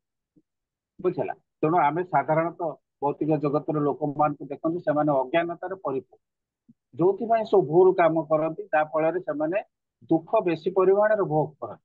ମଣିଷ ଦୁଃଖ ଭୋଗ କରିବାର ଏକମାତ୍ର କାରଣ ହଉଛି ଅଜ୍ଞାନତା, ଆଉ କିଛି ନୁହେଁ। ତ ଇଏ ବଦ୍ଧ ଜୀବନ ମଧ୍ୟ ଏ ଭୌତିକ ଜଗତରେ ଇଏ ହଉଛି ଅଜ୍ଞାନତାର ପ୍ରତିଫଳ। ବୁଝିଲା?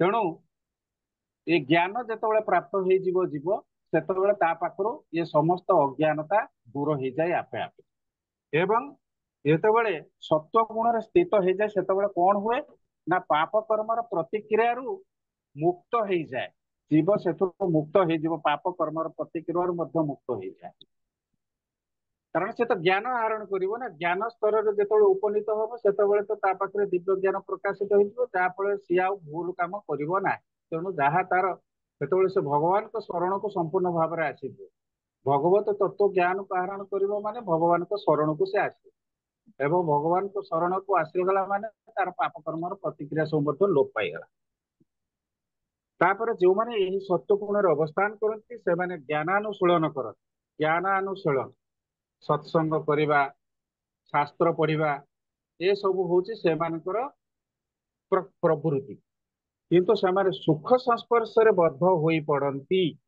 तो एठी सुख संस्पर्श रे आसिके बद्ध होई पड़ंती ये कथा कहउची ये कथा काहे की कहला ना साधारण भाव रे आमे देखंती कोन वैज्ञानिक माने दार्शनिक माने सेमाने प्राय सत्व गुण रे बहुत थांती तो सेमानकर उद्देश्य होची कोन ना सेमाने भल भल जिनिस लेखिबे कवि कवि माने भल भल जिनिस रचना करिवे वैज्ञानिक माने नुआ नुआ उद्भावन करिवे आउ दार्शनिक माने विभिन्न प्रकार गवेषणा करिवे तो यही भली भाव रे सेमाने तांकर 24 घंटार समय को अतिबाहित कर एवं सेइथुरु ही सेमाने सुख प्राप्ति करन सेइथुरु सुख प्राप्ति करन आउ अलगा कौन से जिनिस मन दियंती नाही परमार्थिक उन्नति विषय चिंता करते नाही कि भगवत ज्ञान आहरण करने को इच्छा प्रकाश करती ना तेणु केवल से जो कर्म कर ही मन निवेश कर बुझेगा जड़े कवि केवल कविता रचना कर आउ से किसी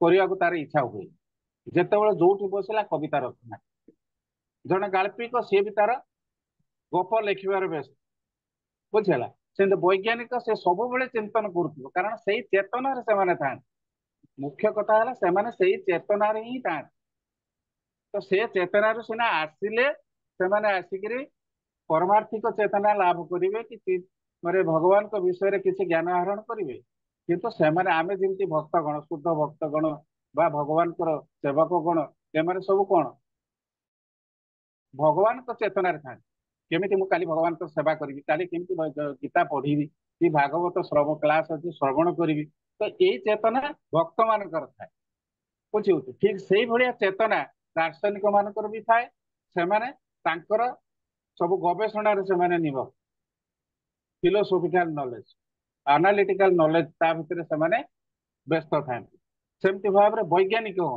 वैज्ञानिक केमिति नुआ नुआ जिनिस आविष्कार कर यही चेतना रे सेमाने सब बेले लागिकी थाती ता फल रे कौन हुए सेमाने सेही बंधन रे पड़ जाए सेही बंधन कारण सेही थुरु ही सेमाने सुख अनुभव कर एवं से सुख से बंधन रे पकई अर्थात से सत्व गुण रे बांधी जाती जहाँ फल प्रत्येक जन्म से वैज्ञानिक होगी जन्म ग्रहण जड़े वैज्ञानिक वैज्ञानिक होगी जन्म ग्रहण कर जड़े कवि कवि होगी जन्म ग्रहण कर जड़े दार्शनिक दार्शनिक होगी जन्म ग्रहण यही भाव में से जन्म ग्रहण कर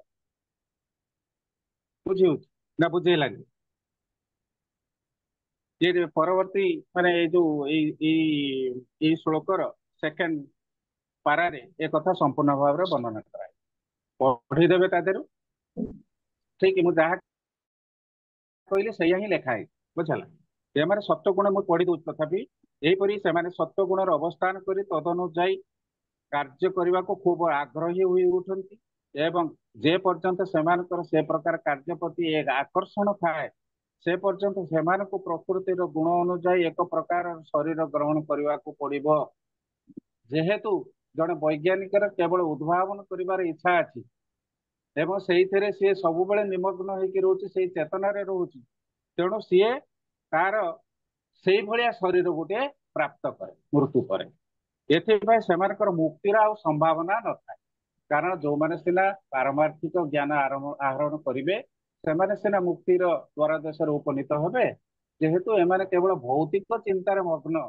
तेणु से आउ पारमार्थिक उन्नति हुए ना कि मुक्ति मिले ना बुझेगा ତେଣୁ ଚିତ ଜଗତକୁ ସ୍ଥାନାନ୍ତରିତ ହେବାର ଆଶା ମଧ୍ୟ ସେମାନଙ୍କର ନଥାଏ। ବାରମ୍ବାର ବ୍ୟକ୍ତି ଏକ ଦାର୍ଶନିକ ବୈଜ୍ଞାନିକ ଏକ କବି ହିସାବରେ ଜନ୍ମ ଲାଭ କରେ ଏବଂ ବାରମ୍ବାର ଜନ୍ମ ମୃତ୍ୟୁ ଚକ୍ରରେ ଘୁରିବ। ବୁଝିହେଲା? ପରବର୍ତ୍ତୀ ଶ୍ଲୋକ। हरे कृष्ण प्रभु। रजोरागात्मिका विधि तृष्णा संग समुद्भवम् तन्निबध्याति कौन्तेय कर्म संगेन देहिनम्। अनुवाद। हे कुंती पुत्र, ଅନନ୍ତ କାମନା ଓ ଆକାଂକ୍ଷାରୁ ରଜଗୁଣ ଜାତ ହୁଏ ଏବଂ ଏଥିପାଇଁ ବ୍ୟକ୍ତି ଭୌତିକ ସକାମ କର୍ମରେ ବାନ୍ଧି ହୁଏ। ତ ପ୍ରଥମେ ବର୍ତ୍ତମାନ ଆମେ ରଜଗୁଣ ବିଷୟରେ କୁହାହଉଛି। ସୃଷ୍ଟି ଯେତେବେଳେ ମାନେ ଆରମ୍ଭ ହେଲା, ଭଗବାନ ଯେତେବେଳେ ସୃଷ୍ଟି ସର୍ଜନା କଲେ ପ୍ରଥମେ ରଜଗୁଣ ସୃଷ୍ଟି ହେଇଥିଲା। ଏକଥା ଜାଣିଛନ୍ତି? ପ୍ରଥମେ ରଜଗୁଣ ସୃଷ୍ଟି ହେଇଥିଲା। ସେଥିପାଇଁ ପ୍ରଥମ ରଜଗୁଣ ବିଷୟରେ ଏଠି ଆଲୋଚନା କରୁଛନ୍ତି ଭଗବାନ, ଯେ ରଜଗୁଣ ହଉଛି ବ୍ରହ୍ମାଙ୍କର, ବ୍ରହ୍ମା ହଉଛି ସ୍ୱୟଂ ହଉଛନ୍ତି ରଜଗୁଣ। କାରଣ ବ୍ରହ୍ମାଙ୍କ ଠାରୁ ସୃଷ୍ଟି ସମ୍ଭବ ହୁଏ। ବ୍ରହ୍ମା ହଉଛନ୍ତି ଜୀବ ଜଗତର ପିତା ସଦୃଶ, ପିତାମହ ସଦୃଶ। ତେଣୁ ଏଠି ଯେତେବେଳେ ରଜଗୁଣ ସୃଷ୍ଟି ହୁଏ ସେତେବେଳେ କଣ ହୁଏ? କାମନା ସୃଷ୍ଟି ହୁଏ, ଆକାଂକ୍ଷା ସୃଷ୍ଟି ହୁଏ, ନୂଆ ନୂଆ ଆକାଂକ୍ଷା ସୃଷ୍ଟି ହୁଏ ଏବଂ ଏଥିପାଇଁ ଭୌତିକ କର୍ମମାନ କରିବାକୁ ପଡେ। ମଣିଷ ମନ ଭିତରେ ଯୋଉ ଆଜି କୋଠା କରିବି, ସେଠି ଯାଇକି ଭୁବନେଶ୍ୱରରେ ଜାଗା କିଣିବି, ଭୁବନେଶ୍ୱରରେ ଜାଗାଟି କିଣି ସାରିଲା ପରେ ପୁଣି କହିବେ ନା ଦିଲ୍ଲୀରେ ଜାଗା କିଣିବି, ଏଠି ଘର କରିବି, ସେଠି ଘର କରିବି, ତାଙ୍କର ପାଞ୍ଚ ତାଲା କୋଠା ହେଇଗଲାଣି, ଆମର କାହିଁ ହଉନି, ଆମେ ବି କରିବା, ସୁନା ଗହଣା କିଣିବା। ତ ଏ ସମସ୍ତ ଜିନିଷ ହଉଛି ରଜଗୁଣର ପ୍ରଭାବ। ରଜଗୁଣରେ କାମନା ସୃଷ୍ଟି ହୁଏ, ନୂଆ ନୂଆ ଆକାଂକ୍ଷା ସୃଷ୍ଟି ହୁଏ। ତେଣୁ ସ୍ତ୍ରୀ ପୁରୁଷଙ୍କର ସମ୍ପର୍କ ମଧ୍ୟ ସେଇ ରଜଗୁଣରୁ ହିଁ ସମ୍ଭବ। ବୁଝିଲ? ତେଣୁ କାମନା, ପୁରୁଷ ସ୍ତ୍ରୀ, ସ୍ତ୍ରୀ ପୁରୁଷ ଆକର୍ଷଣ, ଇଏ ଦୁଇଟା ହଉଛି ସେଇ ରଜଗୁଣର ପ୍ରଭାବ। ଅତ୍ୟଧିକ କାମନା ମନ ଭିତରେ ଯେତେବେଳେ ଆସେ, କୌଣସି ନାରୀକି ଦେଖିଲେ, ଗୋଟେ ନାରୀକି ଦେଖିଲେ ପୁରୁଷର ବା ପୁରୁଷ ଗୋଟେ ନାରୀକି ଦେଖିଲେ, ତ ଏଇପରି ଭାବରେ ଯୋଉ ଆକର୍ଷଣ ଆସେ, ସେ ଆକର୍ଷଣ ପ୍ରତିଫଳନ ହୁଏ କାହିଁକି ନା ରଜଗୁଣର ପ୍ରଭାବ। ବୁଝିଲା? ଆଉ ଯୋଉମାନେ ଅତ୍ୟଧିକ କାମନା ମନ ଭିତରେ ରହିଛି, ସେମାନେ ଅତ୍ୟଧିକ ରଜଗୁଣ, ଅତ୍ୟଧିକ ପରିମାଣରେ ରଜଗୁଣରେ ପରିପୂର୍ଣ୍ଣ। ବୁଝିଲା? ତେଣୁ ସେମାନେ ଆଉ କଣ ପ୍ରାପ୍ତ କରନ୍ତି ନା ସମାଜରେ ସବୁ ଉଚ୍ଚ ଆସନ ପ୍ରାପ୍ତି କରିବା। ଆମକୁ କିଏ ଗୋଟେ ମାନେ ଷ୍ଟେଜରେ ଠିଆ କରି ଫୁଲମାଳଟେ ପିନ୍ଧେଇ ଦଉ, ଆମ ନାଁରେ ବିପଦ ଭଲକିରି ବର୍ଣ୍ଣନା କରୁ, ଏସବୁ ଜିନିଷ ଜାଣିବା ବା କରିବା ପାଇଁ ସେମାନେ ଭାରି ଆଗ୍ରହ।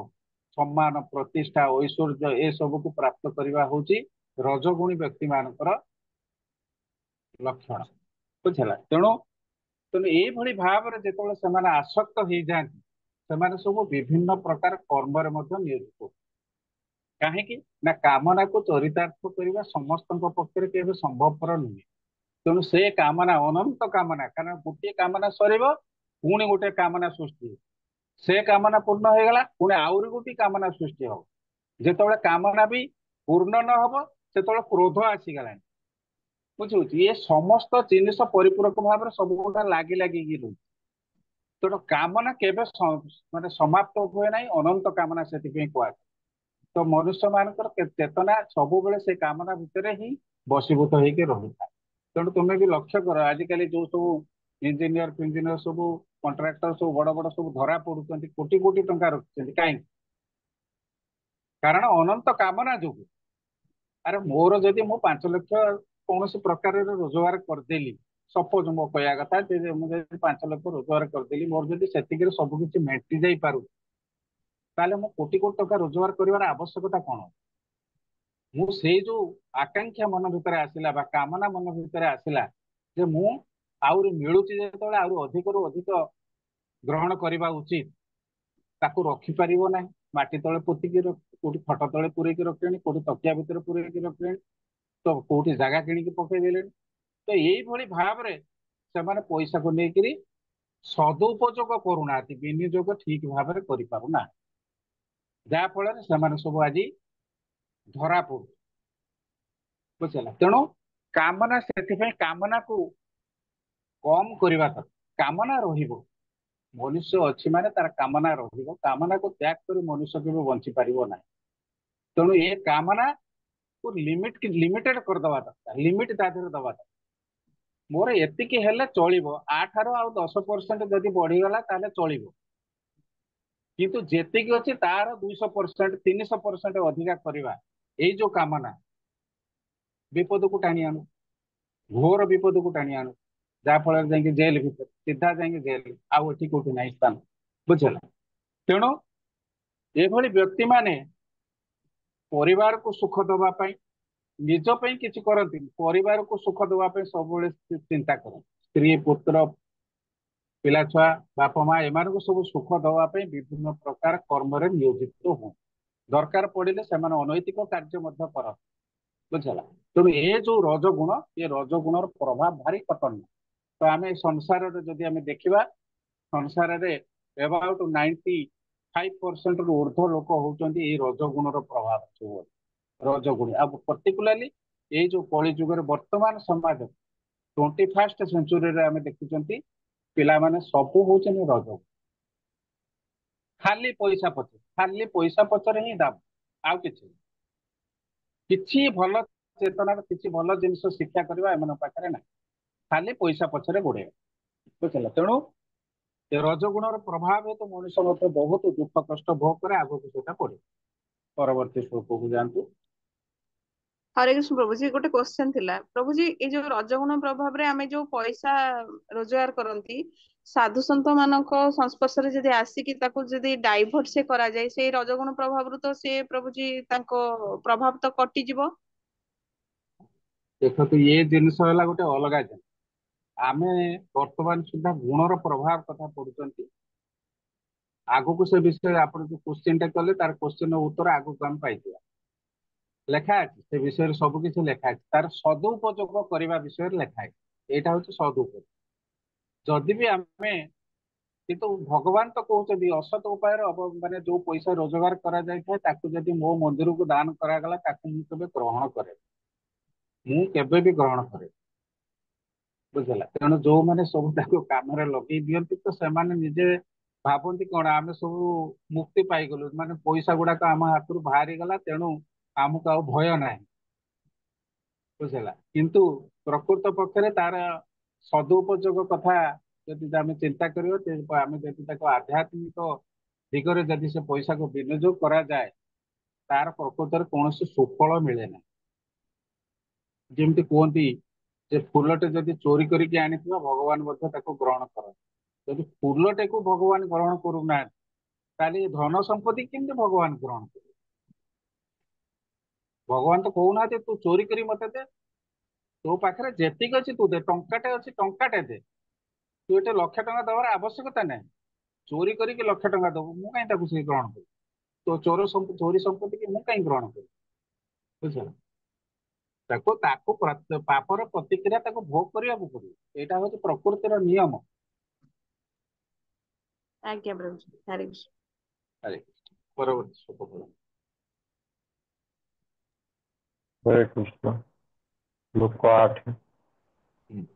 समस्त ज्ञानजं विधि मुहनं सर्वदेहिनं प्रमादालस्य निद्राभि तनिर्दधाति भारत। अनुवाद हे भरतपुत्र तमोगुण समस्त देहधारी मध्य मोह सृष्टि करे ये गुणर क्रिया है पागलामी आलस्य एवं निद्रा ये सब जीव को ये गुण रे बांधे यही गुण रे बांधे।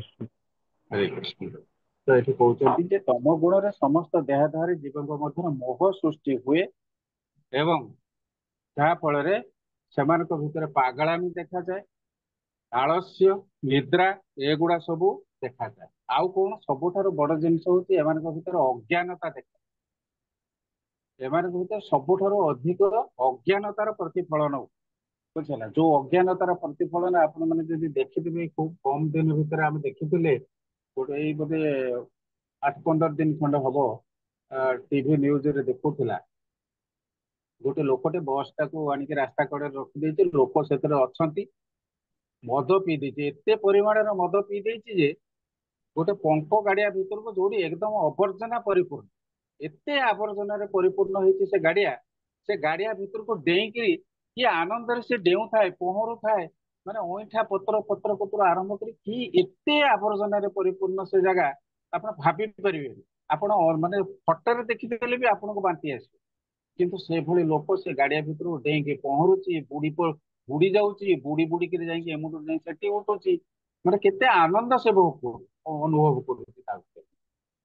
ଇଏ ହଉଛି ତମ ଗୁଣର ପ୍ରଭାବ। ତ ତମ ଗୁଣର ପ୍ରଭାବ ଯେତେବେଳେ ଆସିବ, ପାଗଳାମି ଆସିବ, ଅଜ୍ଞାନତା, ବୁଦ୍ଧି ସୁଦ୍ଧି କିଛି ନାହିଁ, ପାରମାର୍ଥିକ ଜ୍ଞାନର ପ୍ରଶ୍ନ ହିଁ ଉଠୁନାହିଁ, ଭଗବତ ଜ୍ଞାନ ଟିକେ ବି ଆହରଣ କରିବାର ନାହିଁ, ମଦ ସମ୍ପୂର୍ଣ୍ଣ ଭାବରେ ମଦ ଡ୍ରଗ୍ସ ସେବନ କରିବେ ସେମାନେ। ତ ଏଇଭଳି ଗୁଣ ସେମାନଙ୍କ ପାଖରେ ଦେଖିବାକୁ ମିଳେ।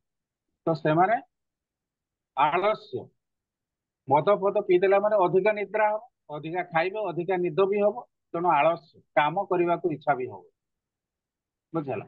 ତେଣୁ ଏମାନେ ଏଇ ପ୍ରକୃତିର, এই ବିଷୟରେ ଏଥିରେ ବର୍ଣ୍ଣନା କରାଯାଇଛି। ତ ଆଧ୍ୟାତ୍ମିକତାର ଉନ୍ନତି କରିବାକୁ ସେମାନେ କେବେ ଚାହାନ୍ତି ନାହିଁ, ଭଗବାନଙ୍କୁ ଭଲ ପାଆନ୍ତି ନାହିଁ, ଭଗବାନଙ୍କୁ ମାନନ୍ତି ନାହିଁ।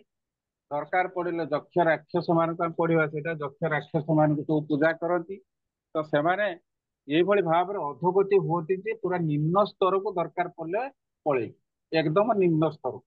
ଦେଖ, ଗୋଟେ ପଙ୍କ ଗାଡିଆ ଭିତରେ ଯାଇକି ଡେଇଁକି ଖୁସି ହଉଛି, ସେମାନେ କେତେ ଅଧୋପତିତ ସେ। ତାମାନେ ପରବର୍ତ୍ତୀ ଜନ୍ମ ଗୋଟେ ଜୋକ ହେଇକି ସେ ଜନ୍ମ ଗ୍ରହଣ କରିବେ, ଏଥର ମାନେ ଭାବିବାର ନାହିଁ। ନିଶ୍ଚିତ ଭାବରେ ସେ ଜୋକ ହେଇକିରି ଜନ୍ମ ଗ୍ରହଣ କରିବେ। ତ ଏଇଭଳିଆ ଯଦି ଆମ ଚିନ୍ତାଧାରା ଆମ ମନ ଭିତରେ ରହେ, ତା ଚିନ୍ତା କରନ୍ତୁ, ତାହେଲେ ମନୁଷ୍ୟ ଜନ୍ମ, ଏଭଳି ଜନ୍ମ ପ୍ରାପ୍ତ କରିକି ଲାଭ କଣ? ମନୁଷ୍ୟ ଜନ୍ମକୁ ଦୁର୍ଲଭ ଜନ୍ମ ବୋଲି କୁହାଯାଇଛି। ତ ଏଇ ଦୁର୍ଲଭ ଜନ୍ମର ସଂଜ୍ଞା କଣ ହଉଛି? ଯାଇକିରି ପଙ୍କନାଳ ଭିତରେ ଯାଇକିରି, ଗାଡିଆ ଭିତରେ ଯାଇକି ଡେଇଁକିରି ଇଏ ହବା, ମଦ ପିଇକିରି ମାନେ ଏଇଭଳିଆ ସବୁ ପ୍ରକୃତି ବାହାରକୁ ଦେଖେଇବା, ଗୁଣ ସବୁ ବିକଶିତ କରିବା। ତେଣୁ ଏ ଲୋକମାନଙ୍କର ଅଧୋପତିତ ଏମାନେ ହେବେ। ଆଉ ଏମାନେ ତଳକୁ ଯେତେବେଳେ ଯିବେ, ତଳ ଯୋନିରେ ଯାଇକି ନିଚ ଯୋନିରେ ଜନ୍ମ ଗ୍ରହଣ କରିବେ, ଏମାନେ ଆଉ ମୁକ୍ତି ପାଇବାର ପ୍ରଶ୍ନ ହିଁ ଉଠେ। ମୁକ୍ତି ଆଉ ପ୍ରାପ୍ତ କରିପାରିବେ ନାହିଁ, ତାଙ୍କ ଜୀବନ ଚାଲିଯିବ, ମୁକ୍ତି ପାଇପାରିବେ ନାହିଁ। ବୁଝିଗଲା? ତେଣୁ ଏଇଭଳି ଭାବରେ ଏଇ ଗୁଣରେ ସେମାନେ ସବୁ ବାନ୍ଧି ହେଇଯାଆନ୍ତି। ତ ଏଇଥିରୁ ସେମାନେ ସୁଖ ଅନୁଭବ କରନ୍ତି। ଆଳସ୍ୟ, ପାଗଳାମି ଏବଂ ନିଦ୍ରା, ଏଇଥିରୁ ହିଁ ସେମାନେ ସୁଖ ଅନୁଭବ କରନ୍ତି ଏବଂ ଏଇ ଗୁଣରେ ସେମାନେ ବାନ୍ଧି ହେଇଯାଆନ୍ତି। ଯାହାଫଳରେ ଏସବୁ କର୍ମକୁ ସେମାନେ ତ୍ୟାଗ କରିପାରନ୍ତି ନାହିଁ। ପରବର୍ତ୍ତୀ ଶ୍ଲୋକ। हरे कृष्ण। न सत्त्वं सुखे संजयति रजकर्माणि भारत ज्ञानमातृव्यतु च तमः प्रमादे संजयच्युतम्। ଅନୁବାଦ। ସତ୍ୱଗୁଣ ବ୍ୟକ୍ତିକୁ ସୁଖରେ ବାନ୍ଧେ, ରଜଗୁଣ କର୍ମଫଳରେ ବାନ୍ଧେ ଏବଂ ତମଗୁଣ ପାଗଳାମିରେ ବାନ୍ଧେ। ପାଗଳାମିରେ ବାନ୍ଧେ। ଆମେ ଏ ଯୋଉ ତିନୋଟି ଶ୍ଲୋକ ଲାଷ୍ଟ ଆମେ ପଢିଲେ 6, 7, 8, ଏ ତିନୋଟି ଶ୍ଲୋକର ଇଏ ହଉଛି ସାରାଂଶ। ଅର୍ଥାତ୍ ସତ୍ୱଗୁଣ ବ୍ୟକ୍ତିକୁ ସୁଖରେ ବାନ୍ଧେ। ଆମେ ଦେଖିଲେ ଯେ ବୈଜ୍ଞାନିକ ହଉ, କବି ହଉ, ଯିଏ ବି ହଉ, ସେମାନେ ତାଙ୍କର ସେଇଥିରୁ ହିଁ ସୁଖ ପ୍ରାପ୍ତି କରନ୍ତି। ତେଣୁ ସେଇଥିରେ ସେମାନେ ସେଇ ବନ୍ଧନରେ ପଡନ୍ତି, ସେଇ କର୍ମରେ ସବୁବେଳେ ମନୋନିବେଶ କରିଥାନ୍ତି। ସେମିତି ରଜଗୁଣ ବାଲା କର୍ମ ଫଳରେ ବାନ୍ଧି ହେଇଯାନ୍ତି। କାହିଁକି ନା ସେମାନଙ୍କର ଅନନ୍ତ ଆକାଂକ୍ଷା, ଅନନ୍ତ କାମନା। ତେଣୁ ବିଭିନ୍ନ କାମନା ହେତୁ ବିଭିନ୍ନ କର୍ମରେ ସେମାନେ ବାନ୍ଧି ହୁଅନ୍ତି। କାହିଁକି ନା କର୍ମ ଫଳ ପ୍ରାପ୍ତି କରି। ଆଉ କାରଣ ଏମାନେ ହଉଛନ୍ତି ସକାମ। ତେଣୁ କର୍ମ ଫଳ ଉପରେ ସବୁବେଳେ ନଜର ରଖି କର୍ମ କରୁଥାନ୍ତି। ତେଣୁ ସେମାନେ କର୍ମ ଫଳରେ ବାନ୍ଧି ହେଇଯାଆନ୍ତି। ଏବଂ ତମ ଗୁଣ ବାଲା ପାଗଳାମିରେ ବାନ୍ଧି ହେଇ, କାରଣ ତାର ଯୋଉ ଚେତନା, ସେ ପାଗଳାମି ହବ। ତାର ଅଜ୍ଞାନତା ଦ୍ଵାରା ସେ ପାଗଳାମିରେ ହିଁ ବାନ୍ଧି ହେଇଯିବ। ତେଣୁ ତମ ଏଠି କୁହାହଉଛି ଯେ ଯଦି ଦରକାର ପଡେ ଗୋଟେ ରଜଗୁଣ ବ୍ୟକ୍ତି, ସେ ଉନ୍ନତି କରିକି ସତ୍ୱଗୁଣକୁ ଯାଇପାରେ। ରଜଗୁଣ ବ୍ୟକ୍ତି ସେ ସତ୍ୱଗୁଣକୁ ଯାଇପାରେ, କିନ୍ତୁ ଗୋଟେ ତମ ଗୁଣ ବ୍ୟକ୍ତି ସିଏ ଉପରକୁ ଉଠି ପାରିବ। ବହୁତ କଷ୍ଟ, ତା ପାଖରେ ବହୁତ କଷ୍ଟ ଉନ୍ନତି କରିବା ଉପରେ। ଆଉ ଜଣେ ସତ୍ୱଗୁଣ ବ୍ୟକ୍ତି ସେ ଶୁଦ୍ଧ ସତ୍ୱ ସ୍ତରକୁ ଯାଇପାରେ, ଭଗବାନଙ୍କ ସହିତ ସମକକ୍ଷ ହେଇଯିବ ଦରକାର ପଡେ। ବୁଝିଲା? ତେଣୁ ରଜଗୁଣ ବ୍ୟକ୍ତି ତମ ଗୁଣ ବ୍ୟକ୍ତି ଏମାନଙ୍କର ଉନ୍ନତି କଥା ଯଦି ଆମେ ଚିନ୍ତା କରିବା ବହୁତ କଷ୍ଟ। ସେମାନେ ସେଇଭଳି ଗୁରୁ ଆଚାର୍ଯ୍ୟ ମାନଙ୍କ ସଂସ୍ପର୍ଶରେ ଯଦି ନ ଆସିବେ ସେମାନେ କେବେ ବି ଉନ୍ନତି ସେମାନଙ୍କର ସମ୍ଭବପର ନୁହେଁ। ତମ ଗୁଣ ହୋଇଥିବା ବ୍ୟକ୍ତି ଯାହା କରେ ତା ନିଜ ପକ୍ଷରେ କିମ୍ବା ଅନ୍ୟ କାହା ପକ୍ଷରେ ମଧ୍ୟ ମଙ୍ଗଳପ୍ରଦ ନୁହେଁ, ମଙ୍ଗଳଦାୟକ ନୁହେଁ। ତମ ଗୁଣ ବ୍ୟକ୍ତି ଯାହା କରେ ସେ କେବେ ବି ମଙ୍ଗଳକାରକ ନୁହେଁ। କାରଣ ମଦ ପିଇକି ଆସିବୁ ଘରେ ପିଟା ବାଡା କରିବ, କାହାକୁ ହାଣି ପକେଇଲାଣି, ଅଜ୍ଞାନତା, ଏସବୁ ଅଜ୍ଞାନତାରେ ପରିପୂର୍ଣ୍ଣ। ବୁଝିଲା? ପରବର୍ତ୍ତୀ ଶ୍ଲୋକ। ହରେ କୃଷ୍ଣ। ଶ୍ଲୋକ ନମ୍ବର 10।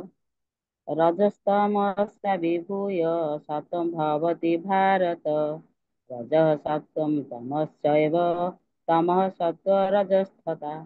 ହେ ଭରତ ପୁତ୍ର, ବେଳେ ବେଳେ ରଜଗୁଣ ସତ୍ୱଗୁଣକୁ ଦବାଇ ଦେଇ ଅଧିକ ଶକ୍ତିଶାଳୀ ହୋଇ ଉଠେ ଏବଂ ବେଳେ ବେଳେ ସତ୍ୱଗୁଣ ରଜଗୁଣକୁ ହରାଇ ଦିଏ ଏବଂ ଅନ୍ୟ ସମୟରେ ତମଗୁଣ ସତ୍ୱଗୁଣ ଓ ରଜଗୁଣକୁ ଦମନ କରିଦିଏ। ଏହି ପ୍ରକାର ପ୍ରତିଷ୍ଠା ଲାଭ କରିବା ନିମିତ୍ତ ବରାବର ଗୁଣମାନଙ୍କ ମଧ୍ୟରେ ପ୍ରତିଯୋଗିତା ଲାଗି ରହିଛି। ହରେ କୃଷ୍ଣ।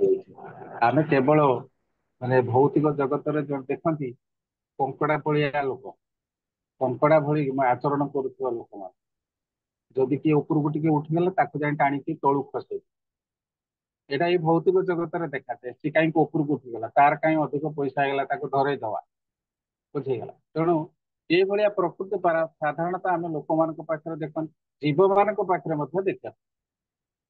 ଏଠି ଗୁଣ ମାନଙ୍କର, ପ୍ରକୃତିର ଗୁଣ ମାନଙ୍କ କଥା ମଧ୍ୟ ସେଇ କଥା କୁହାଯାଉଛି। ଏଠି ଗୁଣ ମାନଙ୍କ ଭିତରେ ବି ପ୍ରତିଯୋଗିତା ଚାଲିଛି, କିଏ କାହାକୁ ଓଭରଟେକ୍ କରିବ।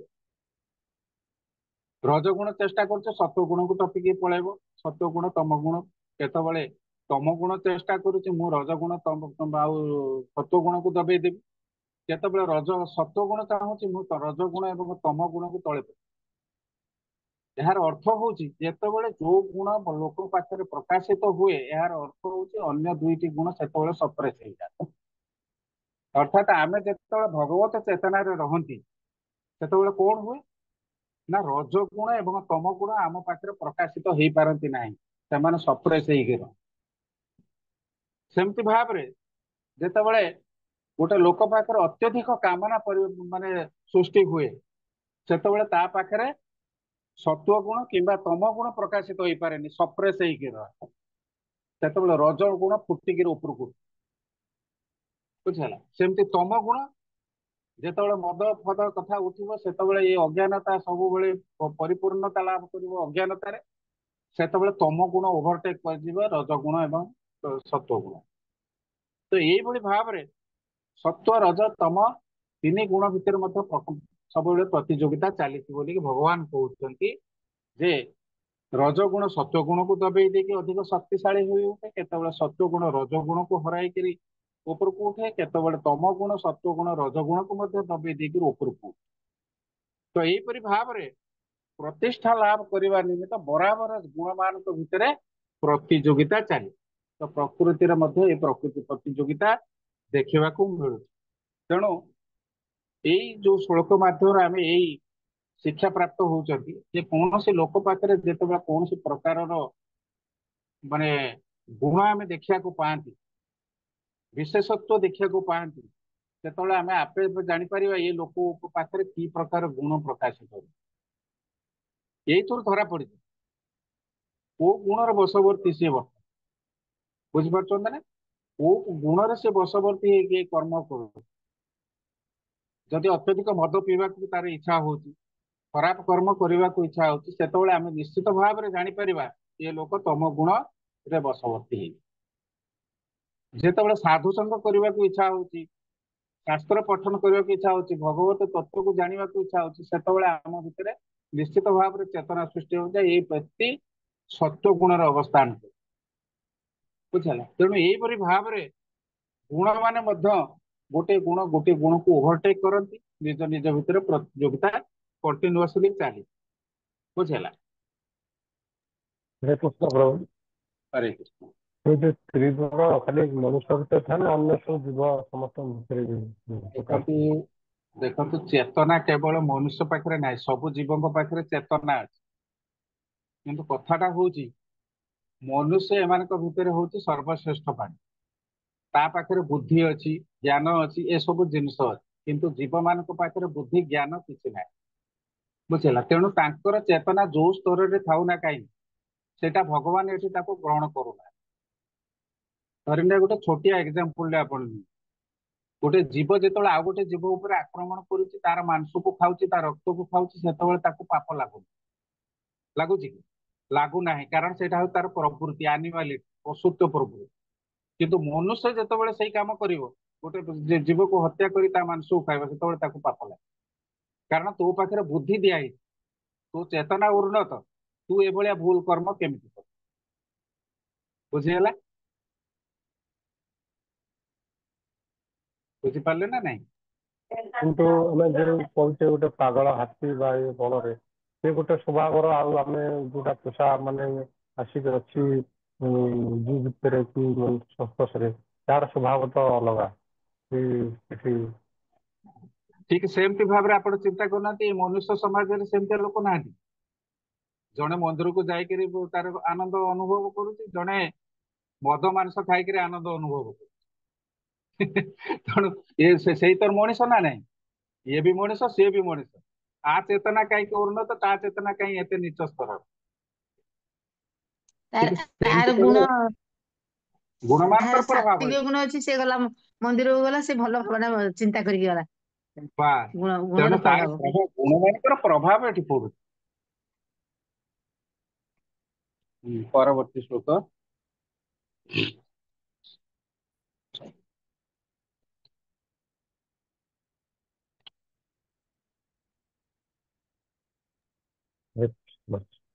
ଲୋକ 11 ପଢିବେ, ପଢନ୍ତୁ ହରେ କୃଷ୍ଣ, ପଢନ୍ତୁ। ଶ୍ଲୋକ 11 ସର୍ବଦ୍ୱାରେଷୁ ଦେହେ अस्मिन् प्रकाशोपाजायते ज्ञानं यदा तदा विद्यात् विबुधं सत्त्वमित्युत। ଅନୁବାଦ ଯେତେବେଳେ ଏହି ଶରୀରର ସମସ୍ତ ଦ୍ୱାର ଜ୍ଞାନାଲୋକରେ ଉଦ୍ଭାସିତ ହୁଏ, ସେତେବେଳେ ସତ୍ୱଗୁଣର ପ୍ରକାଶ ଅନୁଭବ କରାଯାଏ। ହରେ କୃଷ୍ଣ। ହରେ କୃଷ୍ଣ। ଏବେ ବୁଝିହେଲା?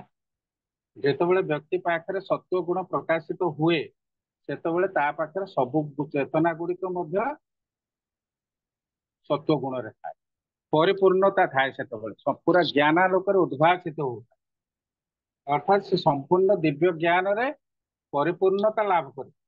ସେ ବ୍ୟକ୍ତି ଭଗବତ ତତ୍ଵ ଜ୍ଞାନକୁ ଏଭଳି ଭାବରେ ଗ୍ରହଣ କରୁଥାଏ ଯେ ଆମେ ଆଖି ବୁଜି ଦେଇ କହିଦେବା ଏ ଲୋକ ନିଶ୍ଚିତ ଭାବରେ ସତ୍ୱ ଗୁଣରେ ଅବସ୍ଥାନ କରୁଛି। ବୁଝିଲ? ଏବଂ ମନୁଷ୍ୟର ଏଠି ପ୍ରଭୁପାଦ ମଧ୍ୟ ସେଇ ଗୋଟିଏ କଥା କହିଛନ୍ତି ଯେ ଶରୀରରେ 9ଟି ଦ୍ୱାର ରହିଛି, ସମସ୍ତ ଦ୍ୱାରରେ ମଧ୍ୟ ସେଇ ସତ୍ୱ ଗୁଣର ପ୍ରଭାବ ପ୍ରକାଶିତ ହୁଏ। ଅର୍ଥାତ୍ ଆମେ ଯେତେବେଳେ ସତ୍ୱ ଗୁଣରେ ଥାନ୍ତି, ସେତେବେଳେ ଚକ୍ଷୁ କେବେ ଖରାପ ଜିନିଷ ଦେଖିବାକୁ ଇଚ୍ଛା କରିବ, କେବେ ବି ଇଚ୍ଛା କରିବ। ସେମିତି ଆଘ୍ରାଣ କରିବା, ନାକ ଦ୍ୱାରା ଆଘ୍ରାଣ କରିବା, ସେତେବେଳେ ସେମିତି ଆମେ ଭଗବାନଙ୍କର ସେ ଦିବ୍ୟ ସୁଗନ୍ଧ ଯୁକ୍ତ ଫୁଲ, ଅର୍ପଣ କରାହେଇଥିବା ଫୁଲ ଏବଂ ତୁଳସୀକି ଆଘ୍ରାଣ କରିବାକୁ ଇଚ୍ଛା ହବ। ଆମେ ବାହାରର କୌଣସି ଖରାପ ଜିନିଷକୁ ଆଘ୍ରାଣ କରିବାକୁ ଇଚ୍ଛା କରିବା। ସେମିତି ଶ୍ରବଣ, କର୍ଣ୍ଣ ଦ୍ୱୟ, ତ କର୍ଣ୍ଣ ଦ୍ୱୟ ମଧ୍ୟ ସେତେବେଳେ ଭଗବାନଙ୍କର କେବଳ ଦିବ୍ୟ ନାମ ଶ୍ରବଣ କରିବାକୁ ଇଚ୍ଛା କରିବ, ଭଗବାନଙ୍କର ଗୁଣ କୀର୍ତ୍ତନକୁ ଶୁଣିବାକୁ ଇଚ୍ଛା କରିବ ଏବଂ ଭଗବାନଙ୍କର ଭଜନକୁ ଶୁଣିବାକୁ ଇଚ୍ଛା କରିବ, ଏ ଫିଲ୍ମ ଗୀତ ଶୁଣିବାକୁ ଇଚ୍ଛା କରିବ। ବୁଝି ହଉଛି? ତେଣୁ ଜିହ୍ୱା କିନ୍ତୁ ସେ ହଉଛି ରସନେନ୍ଦ୍ରିୟ, ତ ଜିହ୍ୱା ମଧ୍ୟ ସେଇଭଳି ଭାବରେ ଭଗବାନଙ୍କର ପ୍ରସାଦକୁ ମାନେ ଆସ୍ୱାଦନ କରିବା ପାଇଁ ଇଚ୍ଛା ପ୍ରକାଶ କରିବ। ମାଛ, ମାଂସ, ମଦ ୟାକୁ ଖାଇବା ପାଇଁ କେବେ ଇଚ୍ଛା ପ୍ରକାଶ କରିବ ନାହିଁ। ବୁଝିହଉଛି? ସେମିତି ପାଟି, ପାଟି ମଧ୍ୟ ଯୋଉ କଥା କହିବ କେବଳ ଭଗବତ ତତ୍ଵ ବିଶିଷ୍ଟ କଥା କହିବ, ଭଗବାନଙ୍କ ସମ୍ପର୍କିତ କଥା କହିବ, ତା ବ୍ୟତୀତ ଅଲଗା କୌଣସି ଭୌତିକ କଥାବାର୍ତ୍ତାରେ କେବେ ଆଗ୍ରହ ପ୍ରକାଶ କରିବ ନାହିଁ। ତ ଏଇଭଳି ଭାବରେ ଭଗବାନଙ୍କ ମାନେ ଯେତେବେଳେ ଭଗବତ ଚେତନା ଲାଭ ହୁଏ ବା ସତ୍ୟ ଗୁଣରେ ଲୋକ ଅଧିଷ୍ଠାନ ହେଇଥାଏ, ସେତେବେଳେ ଏଇଭଳି ଭାବରେ ତା ପାଖରେ ବିଭିନ୍ନ ପ୍ରକାର ସତ୍ୟ ଗୁଣାବଳୀ ସବୁ ଦେଖିବାକୁ ମିଳେ। ଅନ୍ତର୍ବହି ସୂଚି, ସେ କଥା ମଧ୍ୟ କୁହାଯାଇଛି। ଅନ୍ତର୍ବହି ସୂଚି, ଜଣେ ପବିତ୍ରତା ରକ୍ଷା କରିବ, ଅର୍ଥାତ୍ ତା अंतर्बही अंतर भितर शुचिता रक्षा कर हरिनाम जप करुच्ची तेणु ता भितर तो अंतर भितर कलुषता आपे आपे विशुद्धकरण हो बाहर शुद्धता परिश्राट कले आम साधारण भाव में परिश्राट कले आम जाकि गोड़ हाथ धोचंती पानी सिंचन टिके भगवान का नाम नहीं पानी सिंचन करुँच जल सिंचन करुँच साधारण लोक से जिन करती ना बुझला तेणु अंतर बही सूची सत्वगुणाधीन व्यक्ति मान पाखे देखा मिले परवर्ती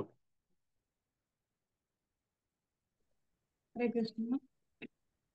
लोभ प्रवृत्तिरारम्भ कर्मणामसमः स्पृहा रजस्येतानि जायन्ते विवृधे भरतश्रभ। अनुवाद।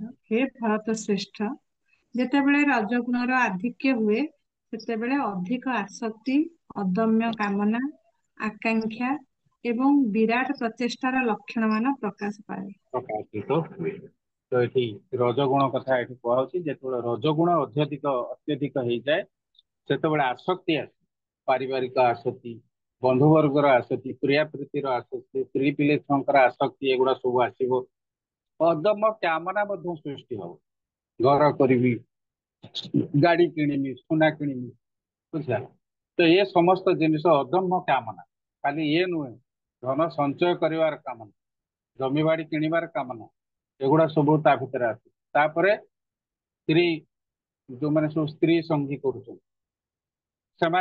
कामना सृष्टि हो सुंदर स्त्री टे बाहर बुझला तो यही सब कामना ता भर सृष्टि हुए आउ कौन हुए ना अन्य मानक पाखरे से केबे छोट हबनी अन्य मानक पाखरे से केबे भी छोट हब ना निजर प्रतिष्ठा निजर सम्मान बजेबा पई बजै रखिबा पई से बहुत बड़ बड़ प्रचेष्टा मध्य करे कारण ता भीतर जेहेतु अनंत कामना रही से कामना को पूर्ण करने पाई से चेष्टा करियो सब बेले चेष्टा करियो न कले से माने ताको प्राप्त करि परिबोनी ना धरि निया जाऊ मो कदरे अल्प पैसाटे अछि मु गाड़ीटे किनिबा पाई मो कदरे पैसा हो नाही तेणु मो जहाँ भी शॉर्टफॉल अच्छी से शॉर्टफॉल टाको पूरण करने पाई मत पुणी प्रचेष्टा करियो पड़े पैसाटा कोठु आसीबो बुझला घरटे सेमती जड़े तैयारी करू इटा कौटू आसो बाली कौटू आसो मिस्त्री कौटू आसवे विभिन्न प्रकार जिनिस घरे सब लगे शोकेस तैयारी हम तार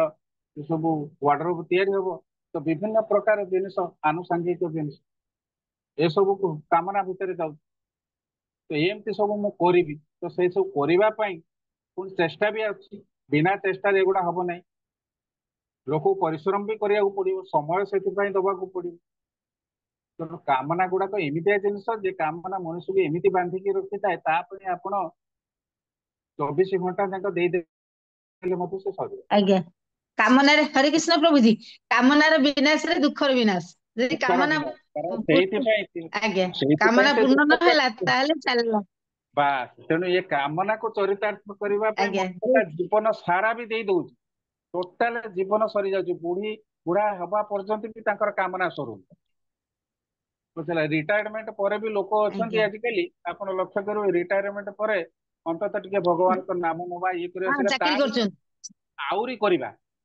आउरी करवा घर उपर ताला करवा भड़ा नगेवा तो यही सब चिंताधारा से तेणु अनंत कामना ताने लोभ एते परिमाण लोभ बढ़ी जाए जे आउ इंद्रिय सुख प्राप्ति ये सब जिनिस मनुष्य को बंधन रे पकई दे थाए तेणु ये रजगुण जिते अत्यधिक हो जाए तो यही सब लक्षण गुड़िक लोक मान पाखे देखा मिले आम से लोक को जापर जे ये हूँ निश्चित भाव में रजगुणाधीन व्यक्ति तो परवर्ती श्लोक हरे कृष्ण प्रभु जी श्लोक नंबर 13 अप्रकाश अप्रवृत्तिश्च प्रमाद मोह एव च तमस्य तानि जायन्ते विवृधे कुरु नंदन हे कुरु नंदन जेतेबेले तम गुण वृद्धि पाए सेतेबेले पागलामी मोह अकर्मण्यता एवं अंधकार प्रकाश पाए हरे कृष्ण माने अंधकार होची अज्ञान अंधकार होची अज्ञान जेतेबेले तम गुण वृद्धि पाए सेतेबेले कौन हुए ନା ପାଗଳାମୀ ଆମେ ପଢିକି ଆସିଲେ ଯେତେବେଳେ ତମ ଗୁଣ ବୁଦ୍ଧି ପାଏ ପାଗଳାମୀ ସୃଷ୍ଟି ହବ, ମୋହ ସୃଷ୍ଟି ହବ, ଅକର୍ମଣ୍ୟତା ସୃଷ୍ଟି ହବ, କାମ କରିବାର ଇଚ୍ଛା ଆସିବ ନାହିଁ, ଆଉ ଅଜ୍ଞାନତା ସମ୍ପୂର୍ଣ୍ଣ ଭାବରେ ବଳଶାଳୀ ହେଇକି ଉଠିବ। ମୂର୍ଖ ପଣିଆ ବୁଝିଲା। ଆଲୋକ ନାହିଁ ତ ପ୍ରକାଶ ନାହିଁ, ଜ୍ଞାନ ନାହିଁ। ତେଣୁ ଆମେ ଜାଣୁଛନ୍ତି ଯେହେତୁ ସେ ଅଜ୍ଞାନତା ଭିତରେ ବୁଡିକି ରହିଛି, ତେଣୁ ତାକୁ କେବେ ବି ଜ୍ଞାନ ତାକୁ ସ୍ପର୍ଶ କରିପାରିବ ନାହିଁ। କାରଣ ସେ ଭଗବତ ଜ୍ଞାନ ଆହରଣ କରିବନି, ପାରମାର୍ଥିକ ଉନ୍ନତି ଚାହେଁ ନା, ଭଗବାନଙ୍କୁ ଭଲ ପାଏ ନା। ତେଣୁ ତା ପାଖରେ ଏସବୁ ଜ୍ଞାନ ଆସିବ କି? ତେଣୁ ତାର ଅଜ୍ଞାନତା କେବେ ବି ଦୂରୀଭୂତ ହବ ନାହିଁ। ବୁଝିଲା। ତେଣୁ ଏଠି ଆଲୋକ ବା ପ୍ରକାଶ ନାହିଁ ତ ଜ୍ଞାନ ନାହିଁ। ସେ ତମ ଗୁଣର ଅଧୀନ ହୋଇ ପଡିଛି, ସେ ସାଧନ ପ୍ରଣାଳୀ ଅବଲମ୍ବନ କରେ ନାହିଁ, ସେ ଉଦ୍ଦେଶ୍ୟହୀନ ଭାବରେ ନିଜର ମନ ମୁତାବକ କାର୍ଯ୍ୟ। ପାଗଳା ଯେମିତି ଗାଡିଆ ଭିତରୁ ଡେଇଁକିରି ଆନନ୍ଦ ଅନୁଭବ କରୁଥିଲା, ଠିକ ସେଇଭଳିଆ ପାଗଳାମୀ ଏଗୁଡା ସବୁ। ଯଦିଓ ତାର କାର୍ଯ୍ୟ କରିବାର କ୍ଷମତା ଅଛି, କିନ୍ତୁ ସେ ପ୍ରଚେଷ୍ଟା କରେ ନାହିଁ, କାହିଁକି ନା ଅଳସୁଆ, ପ୍ରବଳ ମାତ୍ରାରେ ସେ ହଉଛି ଅଳସୁଆ। ତ ଏହାକୁ ହିଁ ମୋହ କୁହାଯାଏ। ଯଦିଓ ଚେତନା ଅଛି, ତଥାପି ଜୀବନ ନିଷ୍କ୍ରିୟ ହୋଇଛି। ମଣିଷର ଚେତନା ଅଛି, କିନ୍ତୁ ପ୍ରକୃତରେ ସେ ଚେତନା ଗୋଟେ ପଶୁତୁଲ୍ୟ ଚେତନା, ତା ଭିତରେ ଉନ୍ନତ ଚେତନା ନାହିଁ। ବୁଝିଲେ। ତେଣୁ ତମ ଗୁଣାଧୀନ ବ୍ୟକ୍ତି ଯେତେବେଳେ ତମ ଗୁଣର ଅଧିକାରୀ ହୁଏ, ସେ ତା ପାଖରେ ଏଇ ସବୁ ଅଜ୍ଞାନତା ଦେଖିବାକୁ ମିଳିବ, ଅକର୍ମଣ୍ୟତା, ପାଗଳାମୀ ଏଇ ସବୁ ଦେଖିବାକୁ ମିଳିବ। ପରବର୍ତ୍ତୀ ଶ୍ଲୋକ। ହରେ କୃଷ୍ଣ ପ୍ରଭୁ, ସେ ଯୋଉ କୁହାଯାଇଛି ଅନଘ, ଆଁ ଗୋଟେ କୁହାଯାଇଥିଲା ଶ୍ଲୋକରେ ଯେ ସେ ଅନଘ ମାନେ ଅନଘ ଅର୍ଜୁନ। ଅର୍ଜୁନକୁ କୁହାଯାଇଛି ସମ୍ବୋଧନ କରି। ଶତ୍ରୁ ହନ୍ତାଙ୍କୁ ବୋଧେ ଅନଘ କୁହାଯାଏ। ଅନଘ ଶବ୍ଦର ଅର୍ଥ ହଉଛି ନିଷ୍ପାପ।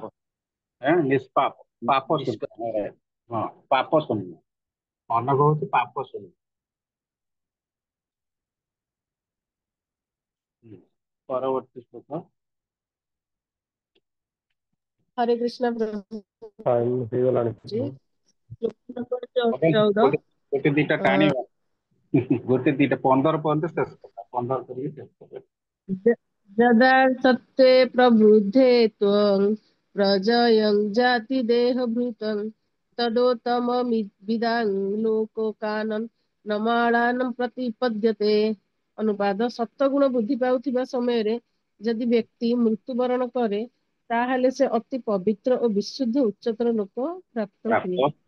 ଏଠି ଆସିଲା ଗତି, ଅର୍ଥାତ୍ ମୃତ୍ୟୁ ପରେ କୁଆଡକୁ ଗତି ହବ।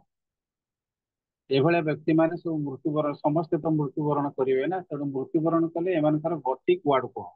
ତ ସତ୍ୱ ଗୁଣରେ ଯେତେବେଳେ ଅବସ୍ଥାନ କରିକି ଯେତେବେଳେ ବ୍ୟକ୍ତି ମୃତ୍ୟୁବରଣ କରେ, ସେତେବେଳେ ତାହା ସେ ଅତି ପବିତ୍ର ଏବଂ ବିଶୁଦ୍ଧ ଉଚ୍ଚତର ଲୋକକୁ ପ୍ରାପ୍ତ, ଅର୍ଥାତ୍ ସ୍ୱର୍ଗ ଲୋକକୁ ଯାଇପାରେ କିମ୍ବା ଦେବ ଲୋକକୁ ପ୍ରାପ୍ତ କରିପାରେ।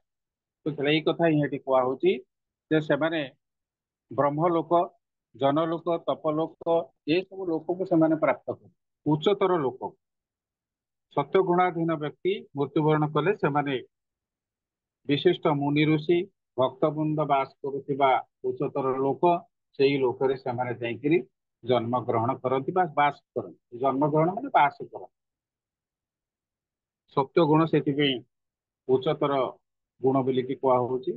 ସେଇ ଗୁଣରେ ଯେତେବେଳେ ସେ ଗୁଣଟା ସମ୍ପୂର୍ଣ୍ଣ ଭାବରେ ବିଶୁଦ୍ଧ ଗୁଣ ଏବଂ ତା ଦେହରେ କୌଣସି ପ୍ରକାର ଖରାପ ଇଏ ନଥାଏ, ସମ୍ପୂର୍ଣ୍ଣ ଭାବରେ ବିଶୁଦ୍ଧତମ।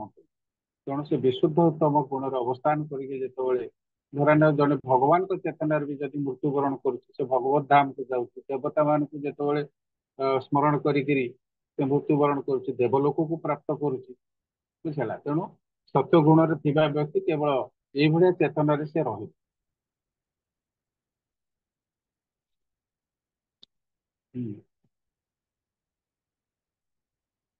ପରବର୍ତ୍ତୀ ଶ୍ଲୋକ। ଆଉ ପଢିବାନି? ହରେ କୃଷ୍ଣ। ପଢନ୍ତୁ, 15ଟା ପଢନ୍ତୁ, ଶେଷ କରିଦବା। ହରେ କୃଷ୍ଣ ପ୍ରଭୁ। ରଜସି ପ୍ରଳୟମ୍ ଗତ୍ୱାଂ କର୍ମ ସଙ୍ଗୀଷୁ ଜାୟତେ ତଥା ପ୍ରଲୀନଃ ତମସି मूढ़ं योनिषु जायते। ଅନୁବାଦ ରଜଗୁଣରେ ଅବସ୍ଥାନ କରୁଥିଲା ବେଳେ ଯଦି ବ୍ୟକ୍ତି ମୃତ୍ୟୁବରଣ କରେ ତାହେଲେ ସେ ସକାମ କର୍ମୀମାନଙ୍କ ମେଳରେ ଜନ୍ମ ନିଏ ଏବଂ ସେ ତମ ଗୁଣରେ ଅବସ୍ଥାନ କରୁଥିଲା ବେଳେ ଯଦି ମୃତ୍ୟୁବରଣ କରେ ତାହେଲେ ପଶୁ ଯୋନିରେ ପ୍ରାପ୍ତ ହୁଏ। ହରେ କୃଷ୍ଣ। ହରେ କୃଷ୍ଣ। ତ ଏଠି ମଧ୍ୟ ଏଠି ପୂର୍ବ ଶ୍ଲୋକରେ ସତ୍ୟ ଗୁଣରେ ମୃତ୍ୟୁ ହେଲେ କଣ ଗତି ହୁଏ ଜାଣିଲେ। ସେମିତି ରଜ ଗୁଣରେ ଯଦି ଅବସ୍ଥାନ କରିକି ଜଣେ ମୃତ୍ୟୁବରଣ କଲା ତାମାନେ ତା ଭିତରେ କାମନା ପରିପୂର୍ଣ୍ଣ ହେଇକି ଥିବ। କାରଣ ରଜଗୁଣୀ ମାନେ ହେଲେ କାମନା ଆକାଂକ୍ଷା, ଏମାନଙ୍କ ପାଖରେ କାମନା ବାସନା ପ୍ରବଳ ମାତ୍ରାରେ ଥାଏ। ତେଣୁ ସେମାନେ ସକାମ କର୍ମୀଙ୍କ ମେଳରେ ଜନ୍ମଗ୍ରହଣ, କାରଣ କାମନାକୁ ପୂର୍ଣ୍ଣ କରିବା ପାଇଁ ସେମାନେ ଅକ୍ଳାନ୍ତ ପରିଶ୍ରମ କରନ୍ତି, ବିଭିନ୍ନ ପ୍ରକାର କର୍ମରେ ନିୟୋଜିତ ହୁଅନ୍ତି ଏବଂ ସେମାନେ କର୍ମ ଫଳକୁ ଆସ୍ୱାଦନ କରିବା ପାଇଁ କର୍ମ କରନ୍ତି। ତେଣୁ ଏଇ ଯୋଉ କର୍ମର ଫଳ ପ୍ରାପ୍ତି ଆଶା, ସେଇ କର୍ମର ଫଳ ପ୍ରାପ୍ତି ଆଶା ଯୋଗୁଁ ସେମାନେ ସକାମ କର୍ମୀଙ୍କ ଗ୍ରହଣରେ ସେମାନେ ଜନ୍ମଗ୍ରହଣ କରନ୍ତି। କାରଣ ସବୁ କର୍ମ ଫଳକୁ ସେମାନେ ପ୍ରାପ୍ତ କରିପାରନ୍ତିନି। ଗୋଟେ ଜନ୍ମରେ ଆମେ ଯେତେ ବି କର୍ମ କରନ୍ତୁ ସବୁର ଫଳ ଆମେ ଏ ଜନ୍ମରେ ପ୍ରାପ୍ତ କରନ୍ତି ନା। ଏମିତିକି ପୂର୍ବ ଜନ୍ମ ମାନଙ୍କର ପ୍ରାରବ୍ଧ କର୍ମ ଫଳ ବି ଆମେ ବର୍ତ୍ତମାନ ଭୋଗ କରୁ, ବୁଝିଲା। ସେମିତି ଭାବରେ ଏ ଜନ୍ମରେ ଯୋଉ କର୍ମ କରିବେ ତାକୁ କିଛି ରହିଯିବ, ଏଇ କର୍ମ ଫଳ ସେଟା କିଛି ବି ସଞ୍ଚିତ ରହିଯିବ ସଞ୍ଚିତ ପରବର୍ତ୍ତୀ ବ୍ୟାଙ୍କ ବାଲାନ୍ସ ହେଇକି ରହିବ। ହଁ ବ୍ୟାଙ୍କ ବାଲାନ୍ସ ସଞ୍ଚିତ। ହେଇକି ରହିଯିବ ପରବର୍ତ୍ତୀ ଜନ୍ମ ପାଇଁ, ବୁଝିଲା। ତେଣୁ ଆଜ୍ଞା। ସେଇ ହିସାବରେ ଏଇ କର୍ମୀ ମାନଙ୍କର ସବୁ କର୍ମ ଗୁଡାକ ଏଇଆ। ତ ସେମାନେ ସକାମ କର୍ମରେ ସବୁବେଳେ ନିୟୋଜିତ, ତେଣୁ ସେମାନେ ସକାମ କର୍ମୀଙ୍କ ମେଳରେ ହିଁ ଜନ୍ମଗ୍ରହଣ କରନ୍ତି। ଆଉ ତମ ଗୁଣରେ ବସି ଯେତେବେଳେ ତମ ଗୁଣରେ ଅବସ୍ଥାନ କରି ମୃତ୍ୟୁବରଣ କରେ ସେମାନେ ସବୁ ପଶୁ ଯୋନି ପ୍ରାପ୍ତ, କାରଣ ସେମାନେ ସବୁ ନିଚ ଯୋନିକି ଯିବେ। ମୁଁ ଯେମିତି କହୁଥିଲି ଟିକେ ଆଗରୁ, ସେ ଗାଡିଆରେ ବୁଡିକିରି ସେ ଖୋଜି କରୁଥିଲା, ନିଶ୍ଚିତ ଭାବରେ ଗୋଟେ ମାନେ ଯୋକ କି ଜିଆ ହେଇକି ଜନ୍ମଗ୍ରହଣ କରିବ। ଠିକ ସେମିତି ଭାବରେ ତ ଏମାନଙ୍କର ଚେତନା ଅତ୍ୟନ୍ତ ନିଚ ଚେତନା, ତେଣୁ ସେମାନେ ପଶୁ ଯୋନିକି ପ୍ରାପ୍ତ ହୁଅନ୍ତି। ଆଉ ଏ ଶ୍ଲୋକରେ ମଧ୍ୟ ଶେଷ ଆଡକୁ କୁହାଯାଇଛି, ଯଦି ଆମେ ଭଗବତ ଚେତନାରେ ନିଜକୁ ଯୋଡ଼ିକିରି ରଖିବା, ବରାବର ତ୍ରିଗୁଣରୁ ଉର୍ଦ୍ଧ୍ୱକୁ ଉନ୍ନତି କରିବା ପାଇଁ ସବୁବେଳେ ଚେଷ୍ଟା କରିବା ଏବଂ ସେଥିପାଇଁ କୃଷ୍ଣ ଭାବନା ହଉଛି ଏକମାତ୍ର ପାଥେୟ, ତା ବ୍ୟତୀତ ଅନ୍ୟ କୌଣସି ରାସ୍ତା ନାହିଁ। ବୁଝୁଛି, ଯଦି ଆମେ ଉଚ୍ଚତର ଲୋକକୁ ପ୍ରାପ୍ତ କରିବା ଇଚ୍ଛା ଆମ ଭିତରେ ଆସେ ତାହେଲେ ଆମେ କୃଷ୍ଣ ଚେତନା ପଥକୁ ଆମେ ଗ୍ରହଣ କରିବା ଦରକାର ଏବଂ ଏଇଟା ହଉଛି ଶୁଦ୍ଧ ଚେତନା ବିଶିଷ୍ଟ ପଥ ଭକ୍ତି ଯୋଗ। ତେଣୁ ମାନବ ଜୀବନର ଲକ୍ଷ୍ୟ ହେବା ଦରକାର କେମିତି ଭାବରେ ଗୋଲକ ବୃନ୍ଦାବନକୁ ପ୍ରାପ୍ତ କରିବ ବା ଭଗବାନଙ୍କର ପାଦ ପଦ୍ମରେ ଯାଇକି ଆଶ୍ରୟ ଗ୍ରହଣ କରିବ, ଏଇ ଚେତନା ତା ଭିତରେ ରହିବା ଦରକାର। ଯଦି ଏ ଚେତନା ତା ଭିତରେ ରହିଲା ତାହେଲେ ସେ ବ୍ୟକ୍ତି ନିଶ୍ଚିତ ଭାବରେ ଶୁଦ୍ଧ ସତ୍ଵ ସ୍ତରକୁ ଉନ୍ନୀତ ହବ, ବୁଝୁ। ତେଣୁ କେବଳ ସତ୍ଵ ଗୁଣ ନୁହେଁ, ସତ୍ଵ ଗୁଣରେ ବି ବେଳେ ବେଳେ ପ୍ରତିଫଳନ ଅଛି, ଜଣେ ନିଚକୁ ପଡିଯିବାର ଚାନ୍ସ ଅଛି, ପତନ ହବାର ଚାନ୍ସ ଅଛି। କାହିଁକି ନା ଆମେ ଜାଣିଛନ୍ତି ବିଶ୍ୱାମିତ୍ର ମଧ୍ୟ ମେନକାଙ୍କ ମାନେ ପ୍ରେମରେ ପଡିକିରି ତା ସହିତ ଇଏ କରିଥିଲେ। ତେଣୁ ଶୁଦ୍ଧ ସତ୍ଵ ସ୍ତରରେ ରହିଲେ ମଧ୍ୟ ପତନ ହବାର ଚାନ୍ସ। ତେଣୁ ଆମେ ସତ୍ଵ ନୁହେଁ ଶୁଦ୍ଧ ସତ୍ଵ ସ୍ତରକୁ ଉନ୍ନତି କରିବା ପାଇଁ ଆମେ ସବୁବେଳେ ପ୍ରୟାସ ଜାରି ରଖିବା ଦରକାର। ତ ଆମର ଜୀବନର ଯଦି ଲକ୍ଷ୍ୟ ଠିକ ଥିବ ତାହେଲେ ଆମେ ନିଶ୍ଚିତ ଭାବରେ ଆମ କର୍ମ ମଧ୍ୟ ସେଇ ହିସାବରେ ଆମେ କରିବା। ଏଇଟା ହଉଛି ସବୁଠାରୁ ବଡ କଥା। ଯଦି ଆମର ଲକ୍ଷ୍ୟ ଠିକ ନାହିଁ, ଲକ୍ଷ୍ୟ ଭ୍ରଷ୍ଟ ଭାବରେ ଆମେ କାମ କରୁଛନ୍ତି ତାହେଲେ ଆମର ସେ କର୍ମ କରିକି କିଛି ଲାଭ ନାହିଁ। ତେଣୁ ଲକ୍ଷ୍ୟଟାକୁ ସବୁବେଳେ ସ୍ଥିର କର ଏବଂ ଦୃଢ ନିଶ୍ଚୟ କର, ତା ସହିତ ଦୃଢ ନିଶ୍ଚୟ ଯେ ମୁଁ ନିଶ୍ଚିତ ଭାବରେ ଏଇ ଜନ୍ମରେ ହିଁ ଭଗବାନଙ୍କର ପାଦ ପଦ୍ମକୁ ପ୍ରାପ୍ତ କରିବି, ଏଇ ଅଭିଳାଷ ମନ ଭିତରେ ପୋଷଣ କରିବାକୁ ପଡିବ। ଆମେ ଯଦି ହାଜାରଲି ଜପ କରିବା, ହାଜାରଲି ଜ୍ଞାନ ଆହରଣ କରିବା ତାହେଲେ ଆମେ ସେ ଚେତନାରେ ସମ୍ପୂର୍ଣ୍ଣ ଭାବରେ ନାହାନ୍ତି କି ଆମେ ଭଗବାନଙ୍କୁ ପ୍ରାପ୍ତ କରିପାରିବା ନାହିଁ, ଏ ଜନ୍ମରେ ପ୍ରାପ୍ତ କରିପାରିବା ନାହିଁ, ପୁଣି ଗୋଟେ ଜନ୍ମ ଦରକାର ହେବ, ବୁଝିଲେ। ତେଣୁ ପରବର୍ତ୍ତୀ ଜନ୍ମ କଥା ଚିନ୍ତା ନ କରି ଏଇ ଜନ୍ମରେ କେମିତି ଶୁଦ୍ଧ ସତ୍ଵ ସ୍ତରକୁ ପ୍ରାପ୍ତ କରିବେ ସେ ବିଷୟରେ ସବୁବେଳେ ଚେଷ୍ଟା କରେ।